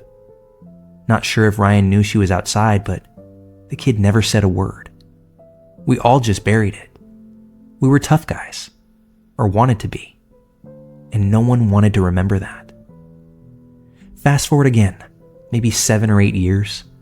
I was 22 or 23, and a newer friend of mine who was struggling to get work tells me he landed a job at a junkyard in New Hampshire. Except the guy who owns it asked him to get naked in exchange for the job. My mind almost exploded at that moment. By that point, I had grappled a bit with it and developed anger. I completely freaked out. Asked my friend to tell me everything. He said the guy's known to pick people up for work, and after a couple of days of working with him, he invited my friend into his trailer and basically did the same thing that he did to me. What disappointed me was my friend, who was in his 20s, just did it. Even now I understand the craziness of the request and how he's able to get you to do it, but I so badly wish my friend acted the way that I wish that I did, knocking his fucking teeth down his throat. What's even crazier is while he was telling me this, a girlfriend we both had overheard him and says, "Are you guys talking about creepy Ryan?" Again, my mind is almost obliterated. She tells us he's gotten multiple people over the years and just can't be touched. That people have tried, but he does tow work for the city and PD of that town and has since made connections. Now, I don't know the details of these reportings, whether or not investigations were underway, but people told the truth, and he was still out there doing whatever he wanted. While hearing he was still out there was shocking, my thoughts on him ended with that drunk conversation. But I'm going to fast forward another 3 or 4 years. I was about 25 or so. I was out after a night of bar hopping. A couple and I decided to get chicken at a late night spot that everyone goes to after the bars close. While there, I was approached by a guy who recognized me, and I didn't recognize him at first, but then realized that it was an old friend of mine, Brandon. We were friends during our teenage years, and we both worked for Ryan. Last I had heard, Brandon had a bad heroin addiction, and the rumors were certainly true because I could barely recognize him. He was happy to see me and asked if I could spare a few bucks or a cigarette, then asked if I could give him a ride to where he was staying. Brandon said he was abandoned and needed to get back up to his friends in New Hampshire. I really didn't want to take him, but he was insistent and wouldn't stop asking despite my body language and what I'm assuming was a distasteful look on my face. Eventually, I agreed. I needed to get my car, so I took his number down and told him I would call when I was outside. He didn't believe me and kept begging that I wouldn't ditch him. Looking back though, I wish I had. While we were driving, I was contemplating how Brandon was going to kill me, trying to stay alert just in case he tried anything crazy. I was aggravated because I didn't want to do this, and realizing more and more that we were never friends in the first place. I barely knew him years ago. He was practically a stranger. On the road, he tells me to take a left, and I get a weird, familiar sense of where we are. And that's when I ask, "Where are your friends?"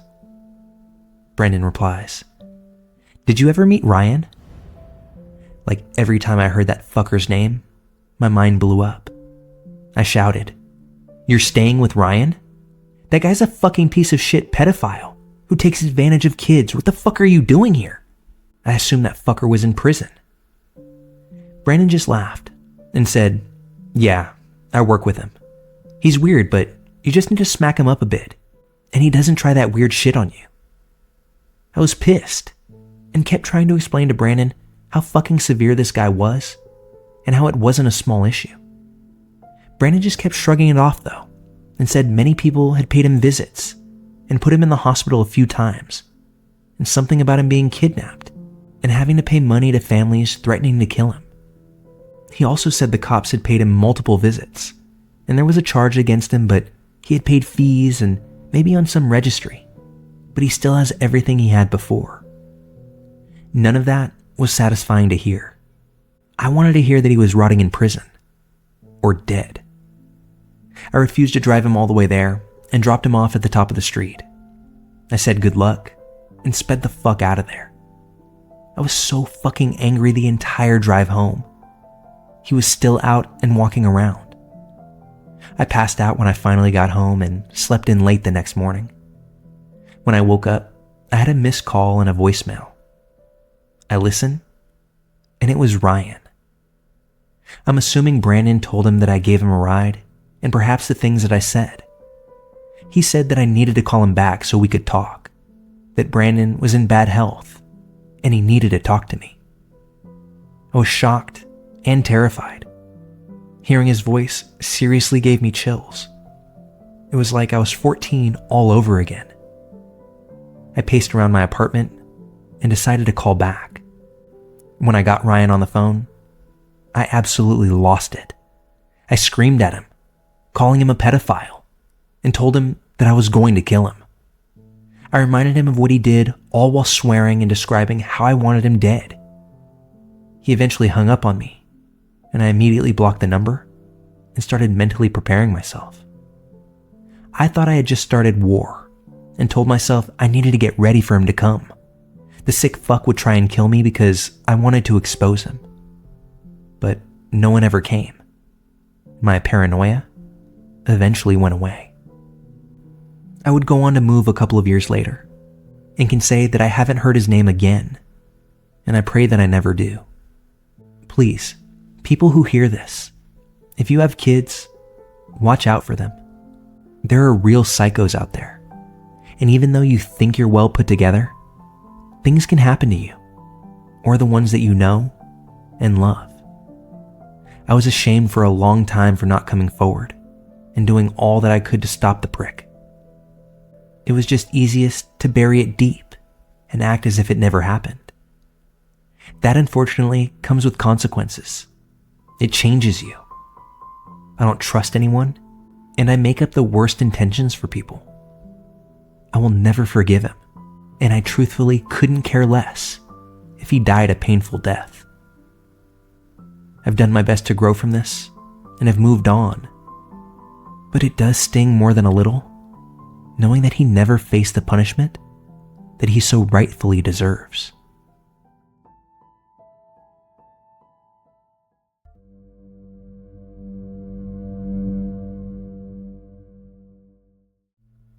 Years ago, when I was pregnant with my first child, my husband and I had just settled in for the night. With all the preparations, tidying, and readying for the baby to be here, we were up late, and by the time that each of us was ready to hit the hay, it couldn't have been earlier than 1:30 a.m. I had just tossed the comforter to the side, ready to wobble my way into my body pillow pregnancy cocoon, when I hear our doorbell ring. My husband walks from our bedroom to the front door, peers out the tiny slit between our curtains and the window, and sees a woman standing out on our porch. He unlocks our wooden door and opens it.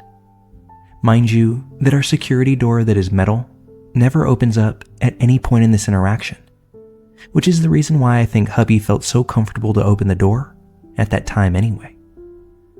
Even before saying hello, it was clear that the woman was high and jittery. She looked around nervously before finally asking if she could use our bathroom. Hubby says no and dismissively tells her that this isn't a public restroom. Upon hearing this, the woman was not happy with the response and began pulling and kicking at our security door. Even before her lash out, we both had an awful feeling about this woman and knew that something here just wasn't right. As she pulled and rattled at the handle of our door, I took great pride in the fact that we're a family that religiously locks all doors to our home the moment that we're inside. No reason to ever leave anything to chance, is my opinion. My husband tells her that she needs to go and close the wooden door right in her face. But she continued to bang and scream outside of our house, yelling about how she needed to use the bathroom. After a minute or two of this, my husband reopens the door and tells her to piss off, or else he's calling the cops. When she hears this, she stopped cold, froze, and for about 20 seconds, just stood on our porch and stared at us, before quietly turning around and walking off.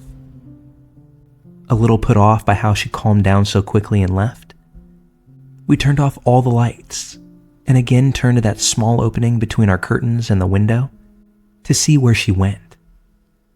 Just outside the frame of what we could easily see from the window, we think we saw her next door, speaking with 2 other people. I said to my husband there and then that that was the setup for a home invasion. He quickly agreed. The thing was, I'd actually seen this woman around our neighborhood before, and quite a few times at that. I believe that she had seen me too, and it's likely that she knew I was heavily pregnant. I'm thinking that in her mind, that is what may have made us good targets, thinking that if they were able to make it inside, that we would be more compliant. People have a tendency to be that way when they're attempting to protect their family. If I had to guess, I bet she followed me home. Not that I ever got the chance to ask, because I never saw her again after that night. Not even that it needs to be said here, but remember to lock your doors. Don't ever give anyone a chance to get inside. If you stay ready, you'll never have to get ready.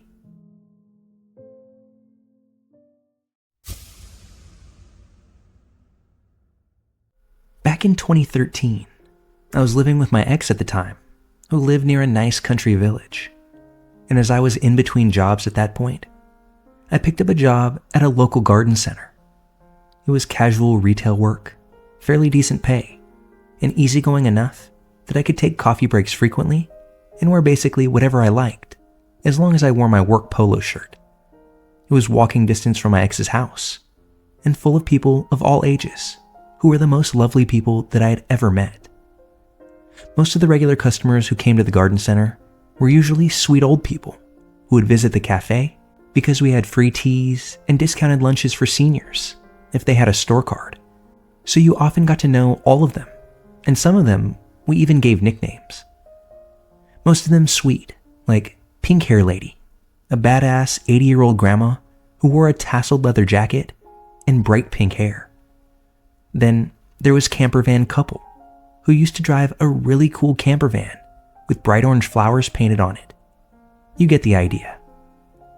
With Creepy Artist Man, though, he gave most of the young girls weird vibes. He wore a straw hat, was in his late 40s, and had round gold-rimmed glasses, and would wear strange graphic shirts with naked women on them, or Professional Patrol sort of slogans on the back.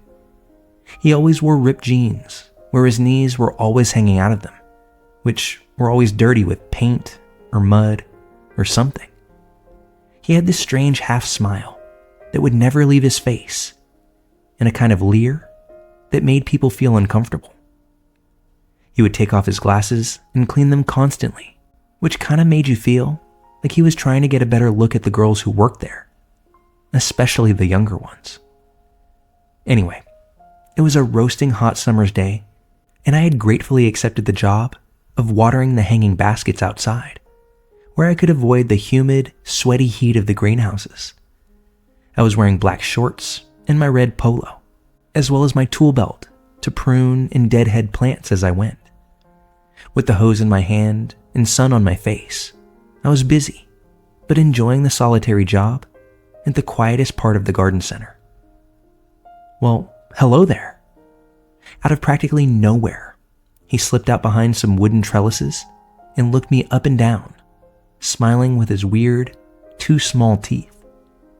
His eyes lingered on me for what felt like an uncomfortable few seconds, and I turned off my hose and asked him if he needed anything. He shook his head and kind of shrugged, still smirking at my legs. Me. Okay, sir. Have a nice day. Let me know if you need anything. I turned to continue my job. Him. I've never seen you here before. You're the new one. Me. Huh? Well, I've been here about 8 months now, so I don't think I'm new. Him. I must have missed the memo that a beauty like you started. You have a nice tan.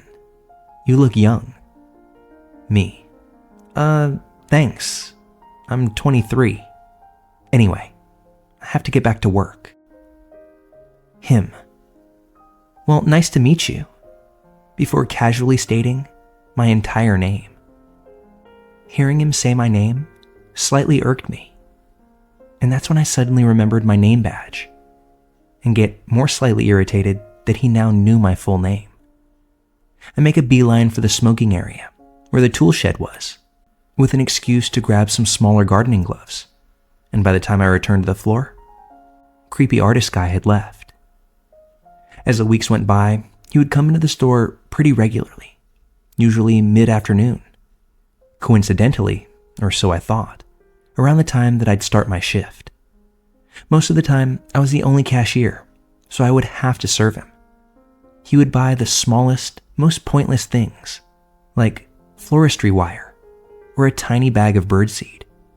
It seemed like he would purposely make a purchase with the intention of interacting with me. He would make comments about my appearance, statements mostly like, "You have your hair different today.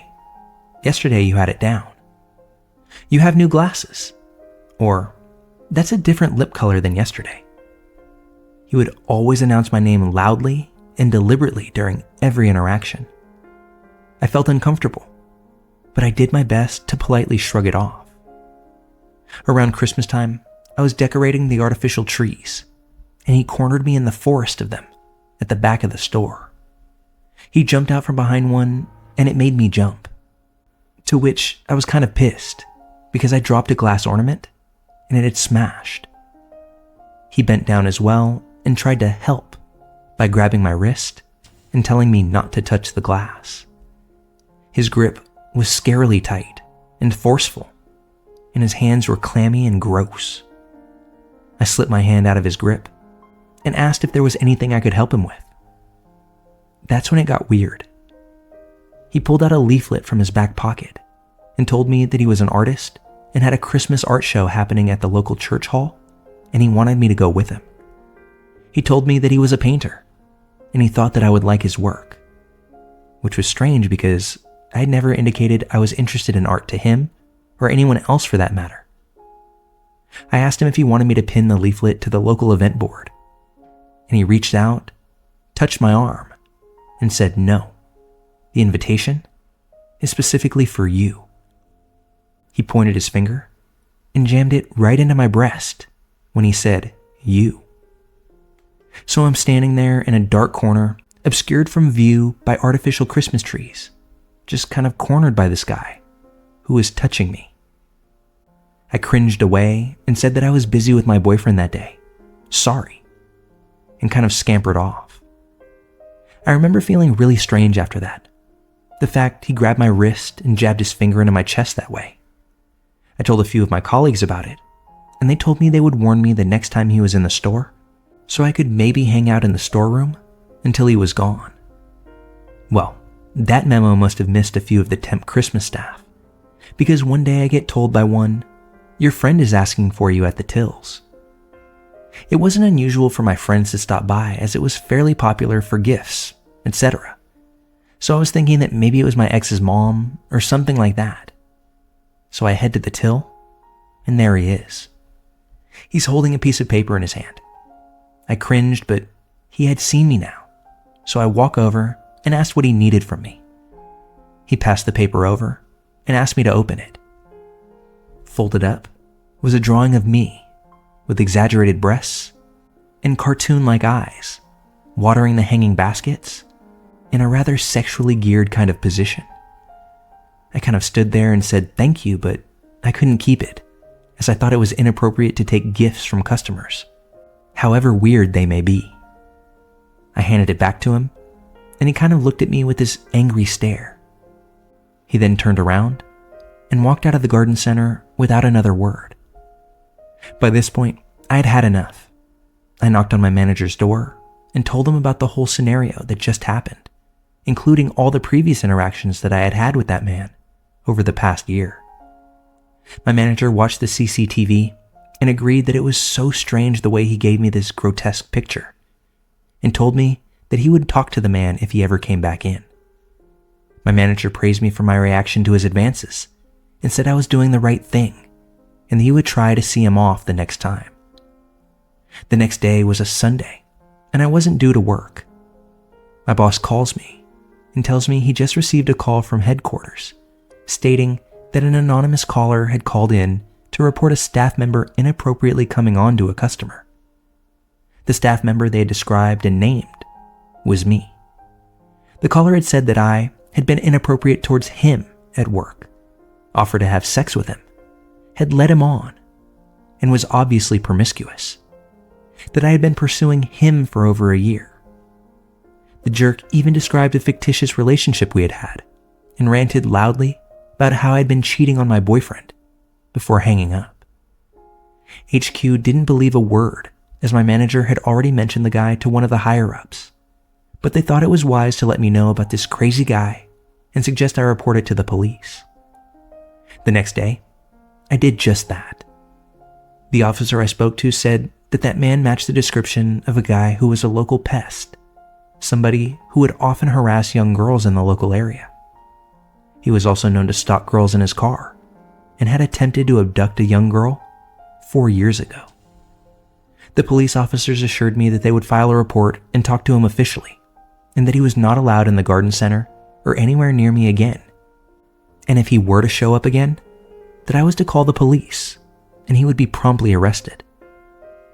Unfortunately though, it didn't stop him from sending a ranting letter to my workplace addressed to me, saying that he would off himself if I didn't take him back and receive his gift that he drew for me. Fortunately, the police saw this as an unsolicited form of contact, and that man was thankfully arrested. So, one more time, creepy artist guy, let's not meet ever again. Being that the story is over a decade old now, I no longer live in the area and don't work at that garden center. So suffice it to say, unless something were to go terribly wrong, I won't be meeting creepy artist guy ever again.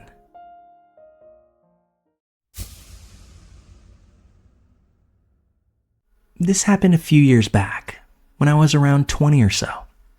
I was hanging out with my buddy Matt at my apartment, located in the downtown area of a medium-sized Midwestern city. We were drinking whiskey, watching comedies, playing tunes, when he mentions that he has a close friend, Emily, who used to live in my apartment building with her mother. She now lives across the street from me, and he thought that it would be a swell idea if we met, because apparently we are very similar, and I was single and ready to mingle at that point in my life. He rings her cell and tells her to drop by my place. She arrived at my apartment, and I instantly became fond of her. She was hilarious, pretty, and a musician just like me. She was around 30, so maybe 10 years older than me. My friend Matt was 35. I've always had friends that were much older for some reason. We played songs together and laughed hysterically for hours. Matt eventually decided to go home, leaving us two alone. We chilled for a while longer, ended up making out, and I got all of her contact info before she told me she's going home and that we should meet up again soon. Over the next few weeks, we developed a strong relationship and hang out almost daily. I would throw some pajamas on and walk across the street, and we'd get wasted and watch movies. It was actually pretty awesome. After arriving home from a 10-day trip to New York City, things started to get really weird. The day I returned, she asked if she could come by, so I unpacked my stuff and told her to stop in. She rings the buzzer, takes the elevator 7 floors up to my apartment, and lets herself in. I was talking non-stop about all of the awesome things I did and people I met in New York City, and I could immediately tell that she didn't want to hear any of it. She would change the subject every time I brought it up, and eventually she just flat out said, "Can you stop talking about New York? I really don't give a f." I was surprised to hear her speak like this. The Emily that I had been getting to know was not like this at all. She was caring and passionate and an amazing person, or so I thought. Fast forward a few nights later, I had just gotten home from working a 12-hour shift, and I collapsed in bed, ready to pass out for the night. It's about 10 p.m., and I get a text from Emily that says, "Hey, what's up?" I don't feel much like replying at the moment. I'm too exhausted, and our last hangout was a little too weird for me to comprehend. So I'm still trying to decide how to deal with that. I plug my phone into charge, turn the lights off, and fall asleep effortlessly. I wake up to someone pounding on my door and screaming at the top of their lungs. "Open the fucking door. Let me in. Now." My entire apartment reeks like cigarette smoke. I grab my phone from beside my bed, my heart beating 1,000,000 miles per hour. 27 missed phone calls, a bunch of text messages, all from Emily. I scan through the text while she's still at the door screaming, trying to break my door down. The most recent text from her is a long one, claiming that I'm a piece of shit for not responding to her text earlier, and that she's coming over to beat the shit out of me for not doing so. She had a key to the building still, from when she used to live there. I get out of bed, nearly having a panic attack, and try to decide what my next move should be. Should I open the door and calm her? Should I call the police? Should I just ignore her? I decide to open the door. She instantly begins wailing on me, swinging her arms around, trying to hit me. She was smoking a cigarette, and there were 3 cigarette butts on the ground next to her. She was obviously on some sort of drug. She kept screaming at me, telling me how awful I am for not responding to her text, slurring her speech, and losing her balance in the process. I was somehow able to calm her down, and I took her to the roof of the apartment building, which had a pretty nice little enclosed picnic table area. We sat beside one another. She was quiet now. Finally. She kept asking me how I could be such an asshole, and that I needed to explain myself to her. The look in her eyes was pure evil, and she spoke to me in a calm demeanor now. I said to her, "Emily, I don't ever want to speak to you again after tonight. This whole scenario is absolutely insane. You need help. Let me walk you home." I get her home and return to my apartment to attempt sleeping, at which I don't succeed. A couple of days later, I return home from work, and there's an envelope taped to my door. I open it, and it's a handwritten letter from Emily, apologizing and saying that I'm a beautiful human who doesn't deserve an evil person like her in their life. There was a literal candy bar attached to the envelope, one that I had never heard of. She always told me that I needed to try. I never spoke to her again. From what Matt tells me, which, by the way, he always knew that she was a problematic person. She's a heavy user of crack now, and is working as a food runner in a restaurant nearby. Emily, let's not meet again, for the love of God.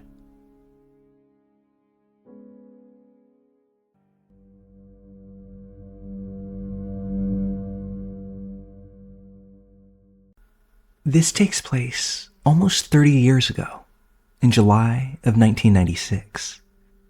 I had just finished my term of service for the Army. I had been stationed at Fort Hood, Texas, and decided at midnight that I would out-process and travel back to Wisconsin. All day, I was so anxious to go that I had trouble sleeping. Finally, at 11:45, I got out of bed and went to sign out with the desk sergeant. Of course, knowing people wanted to sign out right at midnight, he decided to do his rounds. You can't leave until you get your final sign-off with the sergeant and turn in your room key. So I waited, and finally, at 2:45, he returned.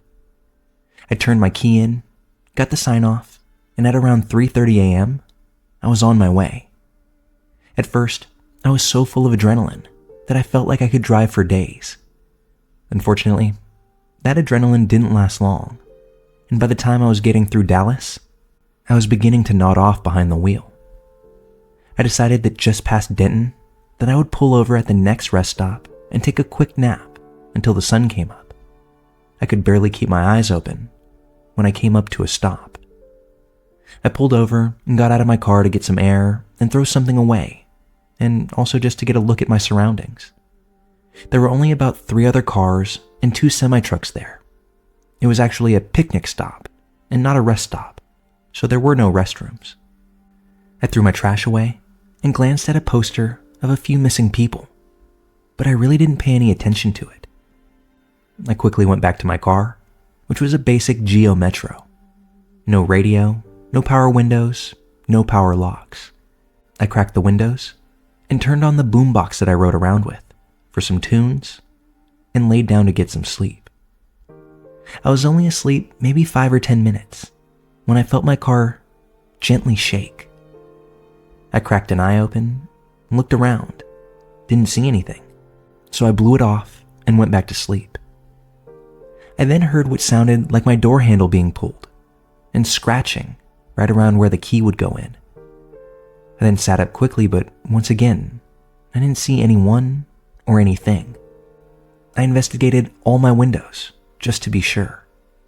Once again, I shrugged it off as me being tired and laid back down, simply turning up the radio. Being a Texas night in July, it was hot, but I was so tired that I laid back down.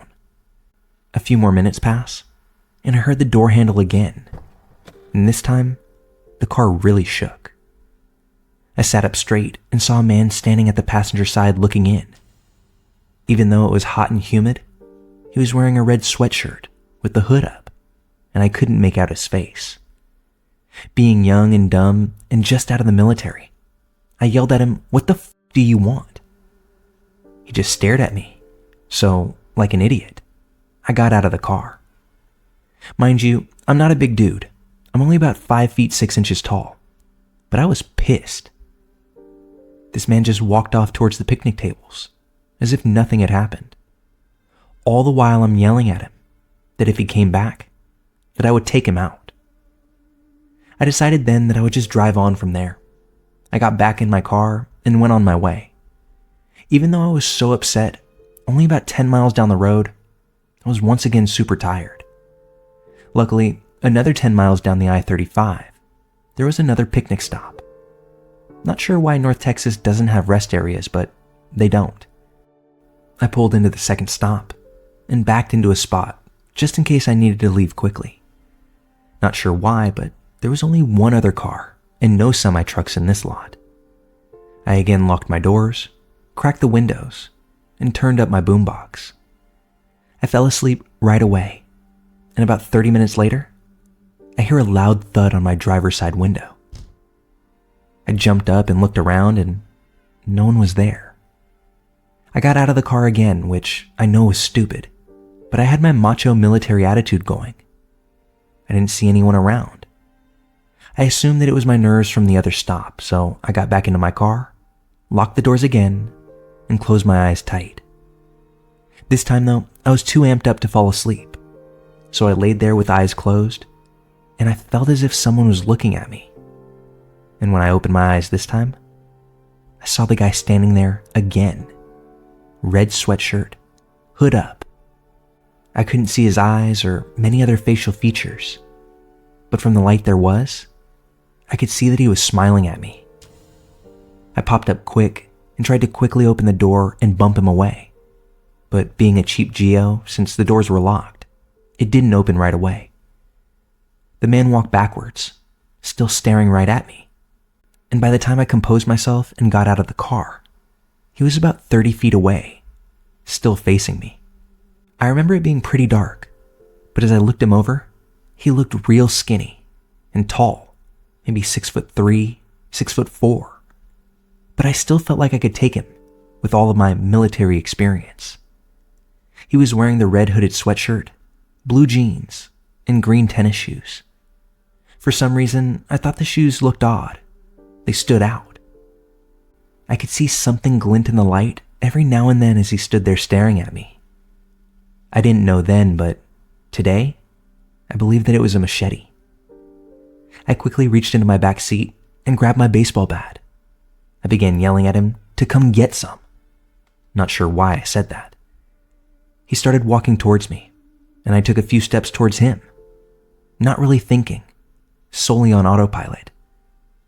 As I got about 5 feet from my car, and he was now about 15 feet from me, a yellow van pulled up real quick and parked just off to the side of my car.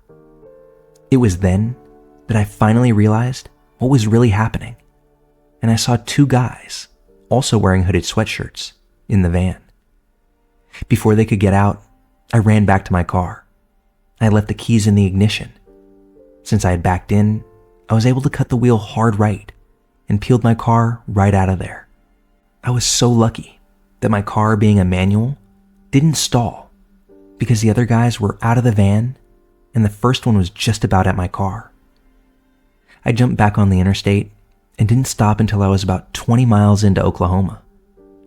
I eventually stopped for gas and to use the restroom. In the restroom, I noticed that same flyer that I barely glanced at the first picnic stop. It was basically a flyer with several missing people on it, warning others not to stop for long periods of time at the rest areas. It described a possible suspect as being 6 feet tall, wearing blue jeans, green tennis shoes, and a red hooded sweatshirt. I couldn't see myself, but I know that all of the color drained from my face immediately. Needless to say that since it was now daylight, I drove the rest of the way to Wisconsin wide awake. Not sure why, but I never reported it to the number on the flyer or told anyone else about it before sharing this story here. But I now live in North Texas and pass those two picnic stops every day on my way to work, and I think about this quite often. I wonder if those people got anyone else, or if the authorities caught up with them. I tried looking it up, but I never found any stories about it on the internet. And now, I'm just left wondering.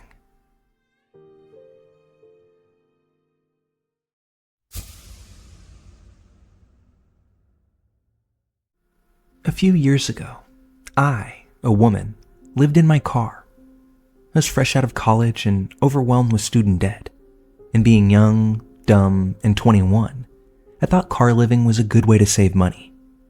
I live in Southern California, so the rent is high, and the weather is temperate enough to make this possible year-round. One night, I decided to park in a neighborhood that I thought I knew well. It was right by the beach and a couple blocks from an ex-boyfriend's of mine, so I felt safe there, as I had walked the streets at night plenty of times. I parked, locked the doors, hung up the curtains so no one could look in, plugged in my earplugs so the cars passing wouldn't wake me, and drifted off to sleep. Now, my earplugs were effective, but they were shitty, and I could always count on them falling out in the middle of the night. I actually preferred this because it meant I could fall asleep, but still hear my phone alarm in the morning. It was about 2 a.m. when I woke up to my earplugs already having fallen out, and something feeling very wrong. odd scratching noises were coming from the window. It started at the passenger side door, then moved to the back seat doors. I froze, unsure of what to make of it, painfully aware that I leave my windows slightly cracked at night for ventilation. I honestly didn't know what to do, so I stayed frozen, just trying to make sense of it all. That's when the flashlight turned on, and some fucker unmistakably shone his light in, trying to find a crack in the curtains. And to my horror, he found one, and shone the light right where my face was. It's hard to explain, but the position of my head made it so I could piece together what was happening based on the light everywhere, but he couldn't see my eyes. Then the scratching continued. I knew I was fucked. This went from potential attempted car theft to someone knowing that I was in the car.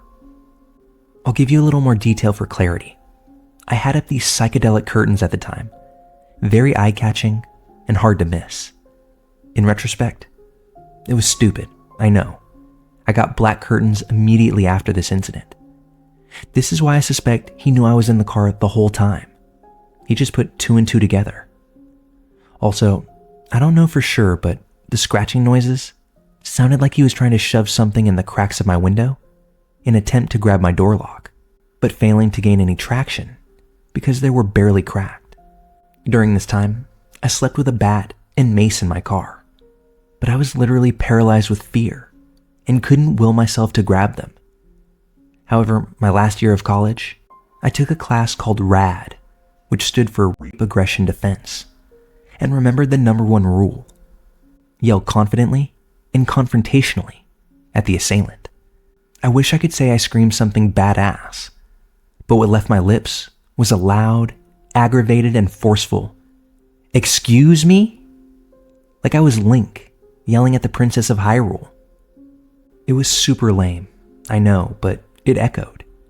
To my immense relief, I hear the sounds of his footsteps running away at top speed. But the most unsettling part, and I kid you not, is that I heard the asshole laughing as he ran away, almost as if this was some stupid game. I was still paralyzed, but eventually him running away gave me the courage to get up, grab my bat, and shove my way to the front seat, where I started the car and sped off. I didn't see whoever that was, and I spent that night at a friend's house. I quickly realized that car life was not for me, and I live in an apartment now.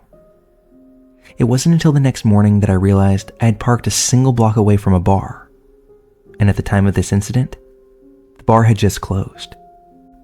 My best guess is that this someone had left the bar after getting plastered, and on their walk to wherever they were going, got the harebrained idea to mess with my car, and by proxy, mess with me. I think that thought is putting it at its most benign. If the intentions were much more nefarious, I don't even want to venture down that thought path. I'm just glad that for as creepy as they weren't very skilled at making their way into my car. Had I remained quiet, I have no doubt that they would have continued their efforts, and however dorky my exclamation was, it did the trick, and I'm tremendously thankful for that.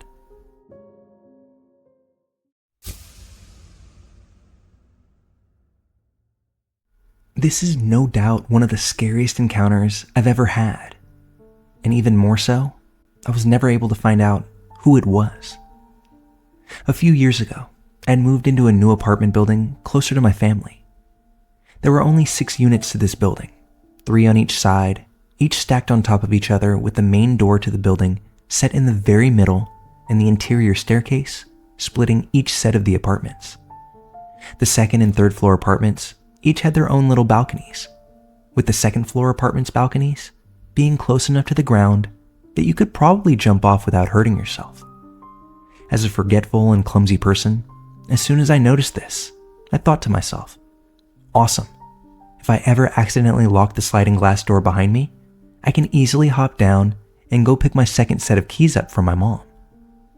I say all of this because I lived in one of those second floor apartments, and I should have been more concerned about how easy it would be for someone to climb up, rather than how easy I could potentially get down. My first few months go great. I like my neighbors, and my landlord is super chill too. I start dating a guy who lives in the same neighborhood, and soon enough, he starts spending the night frequently. At this point, it's October, and the weather is finally cooling off. I turn off my AC and open all my windows and blinds. I'm on the second floor, and no one could possibly see in, right? As it goes in the honeymoon stage, my new boyfriend and I are having sex. A lot. We christened just about every room in my apartment, more than once. We were both kind of loud at times, but the walls in this complex are thick, and we never hear my neighbors, not even them walking or vacuuming, so we never bother to try to quiet down. During the third week of October, we're cooking dinner in the kitchen, which was next to the living room where the front door was, when we hear a knock on the front door. No one was supposed to be coming over, and the apartment across the hall from me constantly had people in and out who occasionally knocked on my door by mistake. So we just assume that's what's happening and make no move to check. We pause what we're doing and wait for another knock, but nothing comes. A few minutes go by with no other knocking, so we continue to cook. I faintly hear what sounds like metal hitting metal. I hush my boyfriend and we both pause again, listening intently. Softly, the doorknob rattles, like someone's trying to open it. It rattles again, and then I hear that metal on metal scratching once more. I look at my boyfriend and his eyes are wide when he whispers at me, "Someone's trying to pick your lock." Me being young, impulsive, and somewhat naive at the time, instantly thinks, nah, no way. This is definitely someone trying to get into the wrong apartment. Without a second thought, I start crossing the room to open the door and give whoever this poor person is directions to whoever they're trying to get to. My boyfriend runs after me, grabs my arm just a second before I unlock the door, and yells, "What the fuck are you doing?" I'm about to yell back at him for not being neighborly, when the next thing I hear is heavy footsteps flying down the hallway stairs and the front door bar latch slamming open. Uh-oh. I'm thinking at this point, maybe he was right. We open the door a few moments later, and there's no one there. My boyfriend inspects my door, only to find imprints of what look like the flat edge of a screwdriver in the wood of my door. We decide whoever was here tried to use a screwdriver to jimmy the lock, but couldn't, and they ran when they heard my boyfriend yell. At this point, I'm more irritated and indignant than scared. I call my landlord and ask if there are cameras in the hallway. He says no, there aren't. I tell him what happened, and he says that he's sure it's someone else's guest just trying to get into the wrong apartment, and for me not to worry. He even says he's pretty sure those marks on my door were there before I moved in. Now I feel stupid and irrational, so I thank him and decide to try to just forget about it. I still felt a bit paranoid though, so instead of leaving my balcony door open with just the screen like I usually did at night when I was home, I started keeping it shut and locked. About a week later, my boyfriend and I are laying in bed together at night while we watch a movie. The windows in my bedroom are open to let in the night air, and we're both starting to nod off. When suddenly, I hear what sounds like a moan right outside my window, which was pretty bizarre seeing as I'm on the second floor, and the only thing below my window were some trees and overgrown weeds on a steep hillside. I brush it off, thinking it must have just been a weird noise carried on the wind, when soon after, I very clearly hear my boyfriend say, "Oh, fuck." But as I look over at him, he's sleeping. I quickly wake him up and whisper for him to listen. His eyes slowly unglaze from sleep, and I see it in his face as he comes to the same realization I did. Someone is playing a very loud, very long recording of us having sex outside my window. We both walk over and try to look outside, but can't see anything in the pitch darkness. My boyfriend gets pissed and starts yelling out the window. "F you little bitch. Come here, you sick f***. I'll beat the shit out of you right now." Suddenly, the recording stops and is instead replaced with the f***ing creepiest, most evil male laugh I have ever heard in my life. It was kind of the sadistic laugh that instantly makes your stomach drop, like you're on a roller coaster, and your anxiety creep up and sit on the back of your neck. My boyfriend wanted to go outside to try and confront whoever this guy was, but I begged him to just stay inside with me. I had a gut feeling that whoever was out there would take just as much, if not more pleasure, from hurting one of us than he did from recording us when we didn't know. I was so freaked out that I moved shortly thereafter. Thankfully, as I said at the start, my landlord was super chill and didn't even charge me for breaking my lease when I gave him the most sanitized version of what had happened. After I handed him the keys, he thanked me for being an almost model tenant. This surprised me because, to my knowledge, I'd never done anything that would make him upset or bother my neighbors, so I asked him what he meant. He laughed and said, "You were always so quiet and respectful. It was your one friend that I couldn't stand." The building manager had to yell at him twice for going in through the balcony rather than the front door. For reference, the building manager lived in the apartment directly below mine on the first floor. My blood instantly ran cold. I have never, ever had anyone enter my apartment by climbing up my damn balcony. I pressed further, and he didn't have too much more information. Just that some guy had been seen trying to enter my apartment by climbing up the balcony and going through the sliding door, and when questioned, had laughed it off and said that I'd invited him over and told him to come in that way. Our building was secure, so the front door automatically locked and couldn't be opened without a key. The only explanation I have is that this guy was watching us and had tried to break in more than once. Who knows how many times he had stood below my open windows and recorded the sounds of us having sex. My only consolation was that my windows were high enough that he couldn't have videotaped us without using a ladder, and I'm hoping we would have noticed that at least. I did report it to the police, but they said without video footage or an identity, there wasn't much that they could do unless it happened again, at which time I should call 911. Thankfully, I never experienced anything similar since, and I hope that I never will.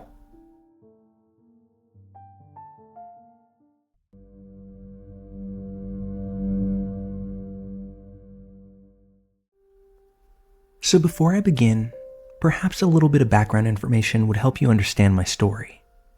I'm a 20-year-old guy living in the Netherlands, and I've been a geek my entire life. Games in particular have always played a major role in my life, starting when I got my first PlayStation, back when I was 5 years old. Just something about gaming always got me, be it mechanically or in terms of storytelling. I could always find something to love about it. As I grew older, I got more and more into RPGs, and eventually found my way onto World of Warcraft. As I got more involved in the game, I started joining raiding guilds. For those of you who don't know, it's basically a group of players who intend on facing the game's hardest content as a team. The second guild I joined was the greatest bloody team of people I had met thus far. One of these people was a Swedish girl who was around my age called Maggie.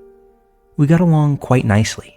And as it turned out, her mom, who was also in the guild, was actually living in the Netherlands. So often we'd end up in conversations where she asked me to teach her some Dutch, and she'd teach me some Swedish in return. It was all good fun. Fast forward to the beginning of 2013. The aforementioned guild had fallen apart a while back, and I had joined a new one. I'd stayed in touch with some of the people in that old guild, but Maggie really hadn't been online all that much. When she did get back online, we quickly caught up.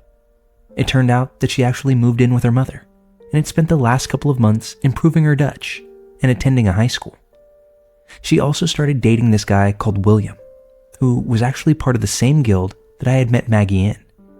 He always struck me as a nice guy. Other guild members seemed to think that he was a bit direct and perhaps rude, but being Dutch, I understood that's just simply how our culture works. So I was always okay with it. June comes around. Me and Maggie recently finished our final exams and were waiting for the results to come back in. One afternoon while we were playing online, I suggested a meetup between the two of us. I really didn't have much to do, and given that she had voiced her concerns about finding her footing in Dutch social circles, I figured this was a nice opportunity to take her first baby steps into the country. She excitedly agreed and asked if she could bring William along as well. Obviously, I said yes, seeing as he was her boyfriend. Meetups are safer when you arrive as a couple, and meeting former guild members was something I was looking forward to anyway.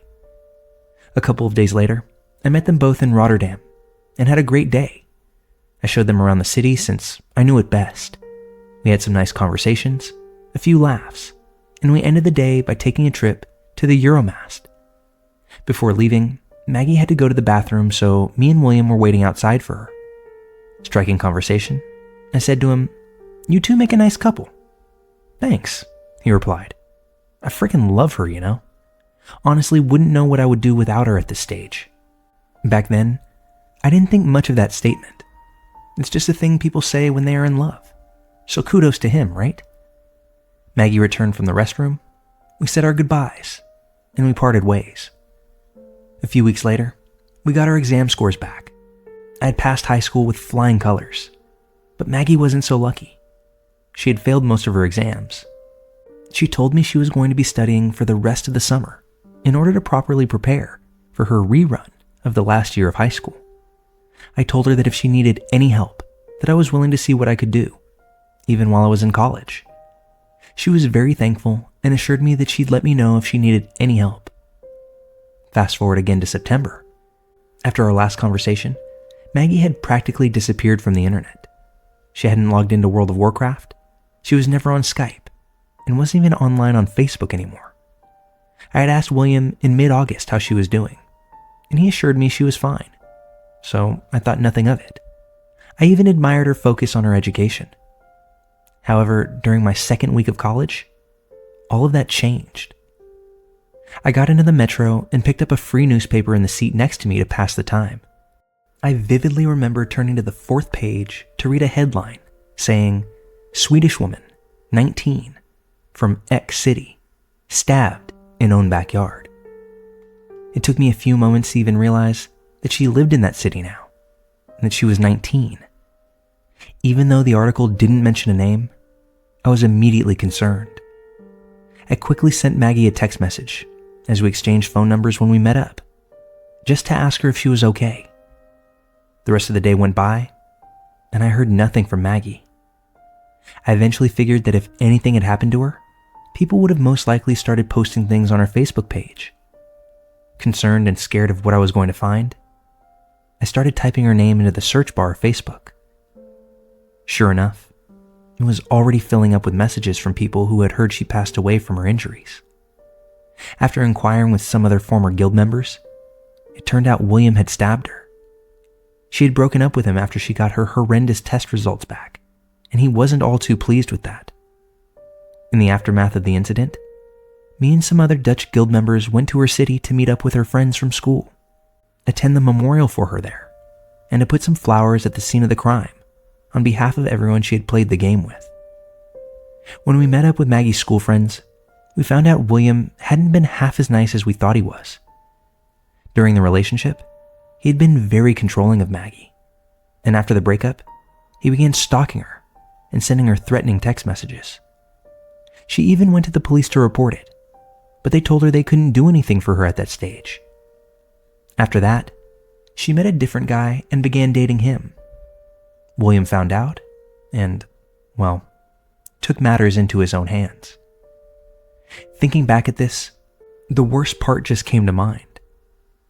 When we put flowers at the scene of the crime, we stood around for a few minutes, contemplating whether or not we should knock at the door and personally give her mother our condolences, given that we all kind of knew her as well. We decided against it, given that we might unintentionally remind her mother that Maggie's online connections ultimately cost her her life. As soon as we got back to our car, we saw Maggie's front door open. Out of the door came her mother, with Maggie's younger sister. I had known at the time that Maggie had a younger sister, but I didn't know that she was only 6 or 7. I f***ing lost it when I saw her little head hanging down while grabbing hold of her mother, scared to go around the corner to face all the drawings and flowers that people had left there. In telling the story, I found a very recent article that said William is most likely going to prison for 20 years Honestly, William, I f***ing hope you never make it out of there.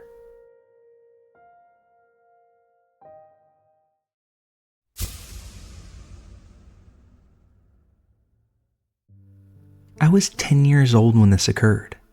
My mother would often leave me in one of the arcades in a mall while she went to do some grocery shopping. One day, after several games, I decided to play Dance Dance Revolution and asked an employee, well, I thought he was an employee because of the way he was dressed, to teach me how to use the game. He was a tall and dark man with curly black hair and beard, and he seemed like he was in his late 30s, which made him look a lot older than the other two employees working at the time. But of course, since I was just a child, I didn't really care about such details. He looked nice and helpful, at first sight anyway. When I made the request, he obliged, taught me a little, and watched me closely as I danced through my first games. I didn't mind it at first, because I thought he was just trying to make sure that I could manage the game by myself, before tending to other kids or other game responsibilities. However, several songs later, he was still standing beside the game screen, watching me. I don't know exactly how to describe his stares, but they're the kind that made me feel just so unpleasant and uncomfortable that I could no longer concentrate on the game and eventually stop playing. Even just thinking back on the memory of his stares sends shivers down my spine. I decided to try other games, but he also followed me to every single one. I kept doing it, playing different games like every 5 minutes, hoping that he'd get fed up and leave me alone. But he didn't. What makes it even creepier is that his facial expression went from being the kind employee earlier to slowly turning to something a lot more serious and dark the longer he followed and stared at me. Then the realization hit me. Taking a closer look, this man was no employee. While his clothes could have easily been mistaken for one, he wasn't wearing the exact uniform that the other employees were wearing. Now, I was a really shy kid, and despite having so many other children, their parents, and other employees in the arcade, I didn't muster the courage to ask anyone for help. And since I was alone, everyone else around seemed to think that this guy was my guardian. I tried really hard to ignore his presence and just continued playing different games, hoping my tokens wouldn't run out and that my mother would come to pick me up soon. Until finally, I decided not to wait for my mother in the arcade any longer and to just go find her in the grocery stop that she was shopping in. I was about to go down the stairs. The arcade itself was located on the second floor, and the grocery was on the ground floor, when I noticed that this man was following me out the doors. He caught up to me fast, and to my surprise, he whispered something in my ear, though I couldn't hear him very well because of the noises from the arcade behind us. Noticing my confused and pale expression, he smiled creepily as he slowly grabbed my right shoulder and repeated more loudly this time, "What's your name? Do you want to come with me?" Fortunately, at that very moment, my mother came to pick me up. I looked back at the man, and all of a sudden, his expression had changed back to the kind and helpful guy who had guided me earlier in the game. Still shaken, I watched him as he played the nice guy to my mom, who hadn't suspected a single thing at that point. I didn't tell my mom that this guy was stalking and scaring me either. I just really wanted to leave and get out of there quickly. As we were leaving, I still remember looking back at the man once more, and I really wish I hadn't. He was still glaring at me when he waved, winked, and silently mouthed the words, "See you later." I can very honestly say that I've never been so scared throughout my entire childhood as I was that day. And just as bad, any fond memories that I may have held about DDR are now gone as well.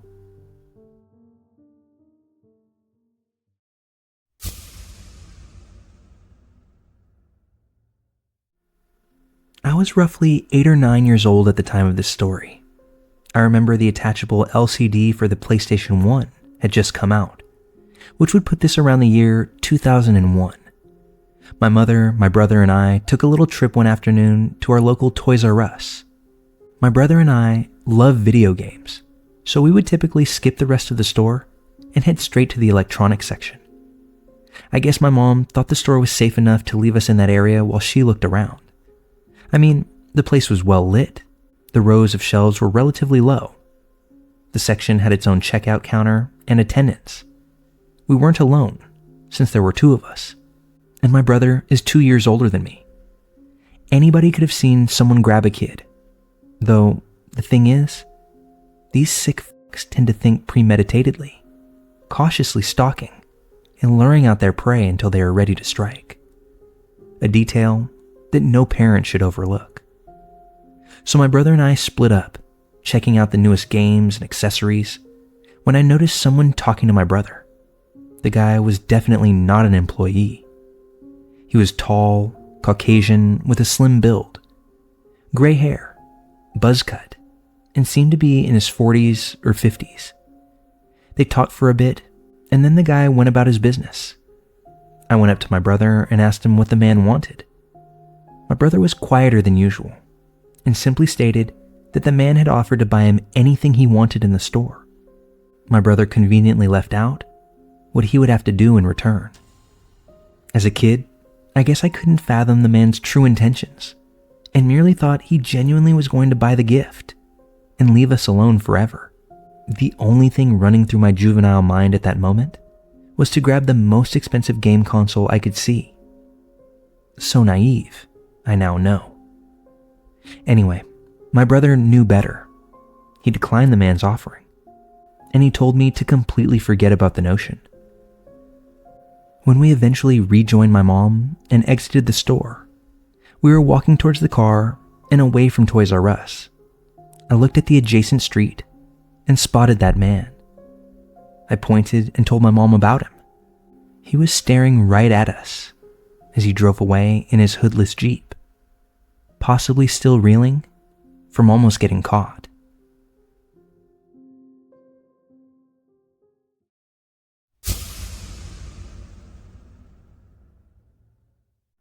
I still remember this vividly, almost as if it happened yesterday. In fact, as an adult, there are times where I'm sure that I'm about to dream about it, but I wake up before the truly frightening part.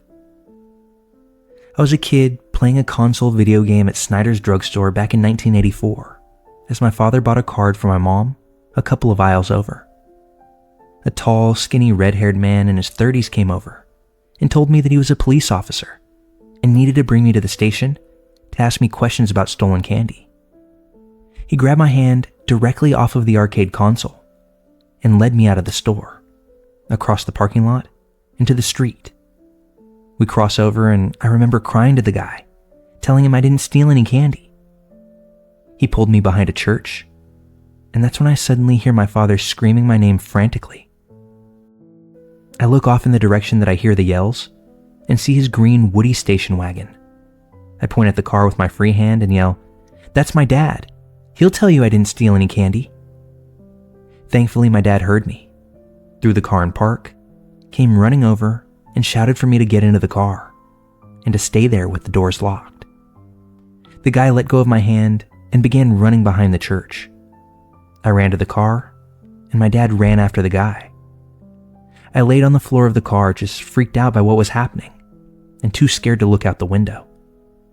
My dad came back a few moments later.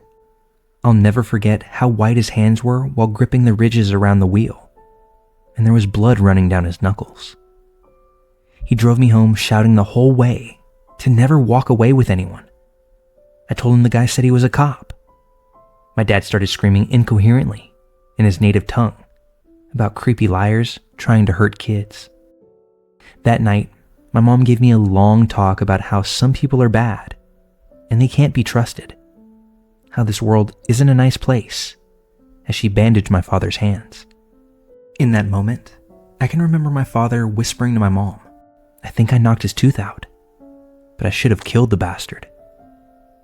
This was my first real traumatic incident, the one where I realized that the world wasn't as simple as being a kid and trusting just any adult.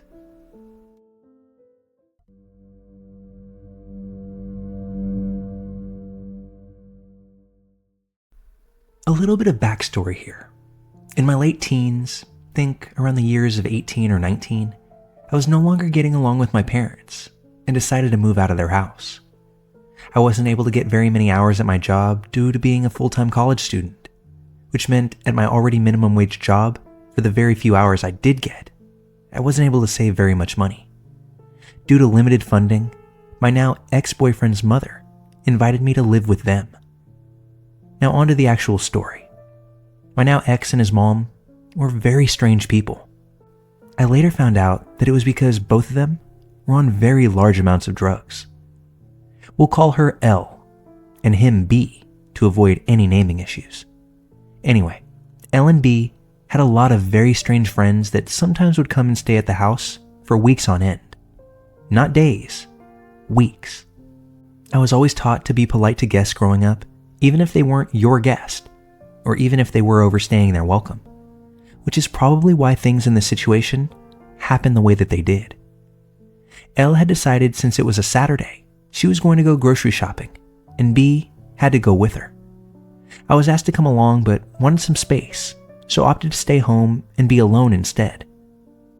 I was unaware that we had a guest at this time, and was slightly shocked when I came out of my boyfriend's room to find a woman around my age chilling on the couch. Out of politeness, I greeted her, made some small talk, while pouring myself a bowl of cereal. We quickly became friends due to similar interests and a similar taste in music and movies. Everyone else in that house hated scary movies, except for the both of us. So for the next 2 weeks that she was staying with us, I had someone to watch them with, in addition to having someone to secretly drink beer with, while chatting about bands such as Poison, Motley Crue, and Aerosmith. It was actually quite exciting for me. One night, we were playing a sort of game, similar to Truth or Dare, and she dared me to tell her the worst thing I'd ever done, which to this day is still shoplifting a lip gloss from the store when I was 13, getting caught. Then I ratted out my friends who were also stealing, so I wouldn't be the only one in trouble. I then asked her the same question. Her response, without much of a pause, was, "I stabbed my mom and dad in their throats. I know I shouldn't have, but I just hated them so damn much." At first, I was just shocked and stunned into silence. Then I began to laugh because it had to be a joke, right? She said yes, it was a joke. And then we both entered into a nervous phase of laughter, cracking up at her weird sense of humor. When I woke up the next morning, I went to have coffee, and our guest was gone. I was a little bummed, but figured she would come visit again. After all, most guests came and stayed multiple times a year. About 3 years went by. I had dumped B not long after this happened, and moved back in with my family. I searched for this girl guest up and down on Facebook, on and off throughout those few years, but was never able to find her. Then one day, my stepdad showed me a news story on the Yahoo homepage. It was about a couple who had been stabbed to death in their homes, and that their daughter, the one who had done it, had finally been caught. I recognized her instantly. It was that girl, someone that through the odd circumstances of life, I would have called her my friend. I never found her on Facebook, because I believe she gave me a fake name and a fake phone number to boot. Since then, I've not had any further contact with her, and while I don't know what it was that actually drove her to slay her parents, whether it was abuse, a fit of rage, or what, it's something that still rattles my cage to this day, to think that someone capable of murder is someone that I had no problem getting along with and bonding with over a short period of time. I didn't follow her case. I don't know where she's at now. And while I can wish her well because she was always sweet to me, I have a hard time doing that, knowing what it is that she's done. Even now, that confession that she quickly wrote off as a bad joke sticks with me, as I can sometimes hear it bounce around in my head years later.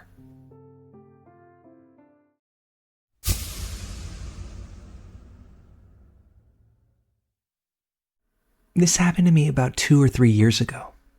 When I was 16, I used to work at a fast food restaurant, and I live in a place where we have all the seasons. At this point in time, it was winter, so it got dark outside pretty early. I'd say no later than 5 or 6 p.m. I was called to come into work this particular day, but the weather was kind of bad, causing us to not have many customers. As a result, we ended up closing the store early that day.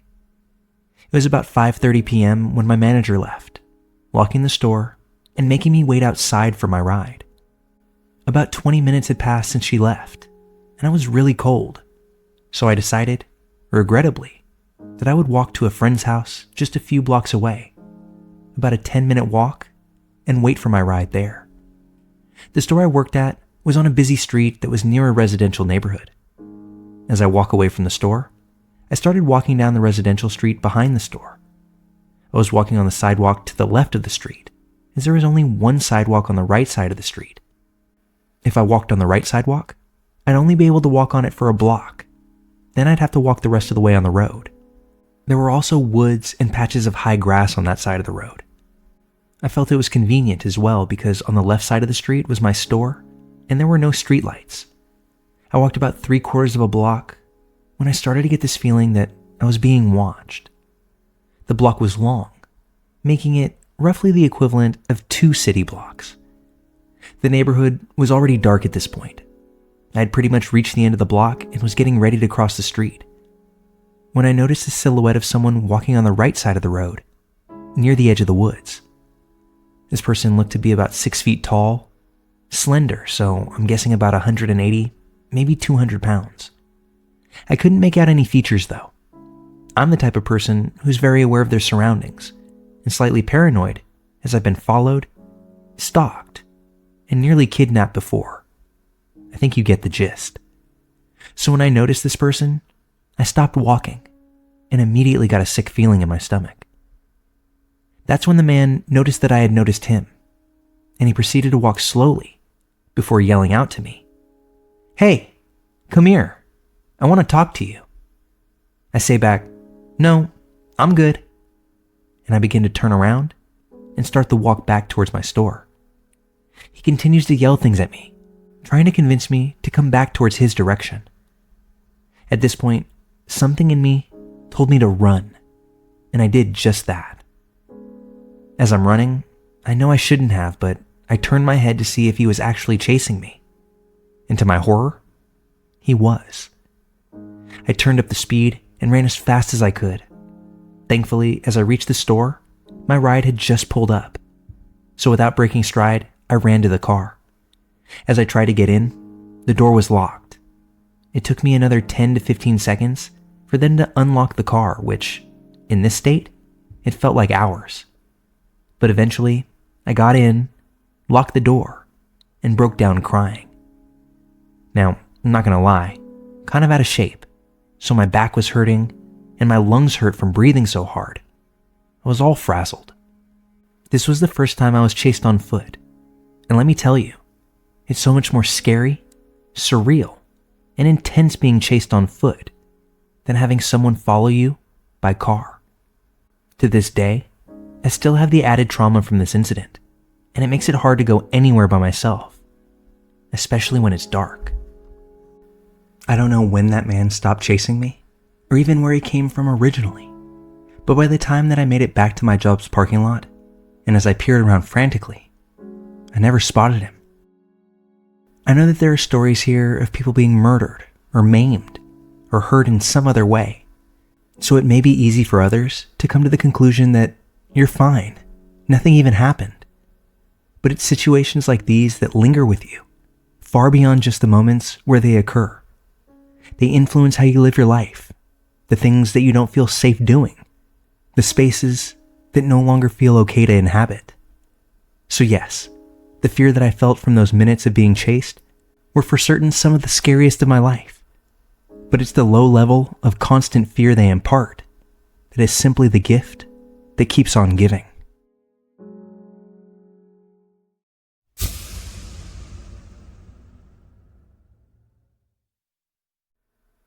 When I was in my late teen years, I was approached by 2 women in my neighborhood that asked me if I wanted to know about Jesus. I felt bad walking away as they seemed nice, so I let them speak to me. They invited me to their church and told me to come that Friday evening. I invited my boyfriend at the time because I thought, what the hell?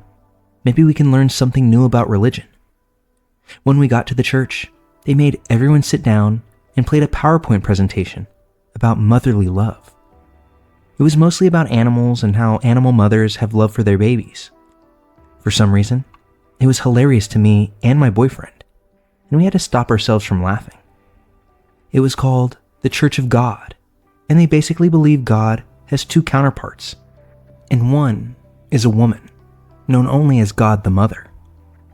The two ladies that I had spoken to had approached me at the end of the night and asked me if I wanted to get baptized the following Sunday and give my life over to God.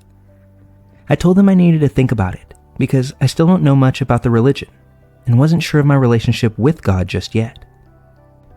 There was an English teacher that I had in high school who I knew was Christian, and I began to tell him about this church and the whole Mother God thing. He told me in all of his years of Christianity, he had never heard anything about God being a mother or a woman. He said to be wary of this church because it kind of sounded like a cult. After we had this conversation, I texted the main lady that I had spoken to, the one who was adamant about me getting baptized, and I told her that I didn't think that I wanted to do it. She got really angry and kept asking why. Why? She told me I needed to do it, and soon too, because if not, I would go to hell. I was no more than 16 at that point. She called me at least 20 different times and left me even more text messages saying I needed to come back to church next Sunday and get baptized before it was too late. I quickly blocked that number. A few weeks later, I saw that same woman in my neighborhood, but this time all alone. When we passed by each other while walking, she noticed me, and her facial expression turned extremely angry. She got right up in my face and made these weird hand movements. It looked to be sign language, but aggressive. Maybe she was throwing up Jesus hand signs. I don't know. But then she walked away. 4 years later, I ended up working at a coffee shop in my neighborhood. One evening, I locked the wrong gate while closing up and forgot a key inside, so I wasn't able to lock the outer gate. My friend was with me, so she watched the store, and I reached out to my manager. My boss told me to stop by her church down the block to get her copy of the key. It was the same church I got invited to back in high school. It was 10 p.m. on a Saturday night. I walked in hoping that I wouldn't see the lady who had tried to convert me, and went on to look for my boss. There were at least 50 women inside this church, all dressed in wedding gowns with veils over their heads. No men were in the church that evening. It looked like they were doing some weird ceremony. My boss told me to make sure that this never happened again while giving me the key. She told me then that she doesn't like being interrupted during church. As I left, I just kept thinking, what the hell type of ceremony were they doing? And why were they all dressed up as brides at 10 p.m. on a Saturday night? I did more research into this church after that and found out that it actually was a cult. The level of creep from that woman that originally tried to get me to join makes much more sense now. I'm glad I didn't hop on that train. Not sure the level of crazy or brainwashed that someone would need to be in order to make the premise of marrying the Lord make sense. In my research, I learned about a documentary that gave me a better idea of what the people of this church were up to. If you're interested, it's called Love Has Won, the Cult of Mother God. It shouldn't be hard to find, and the story behind it is actually quite heartbreaking.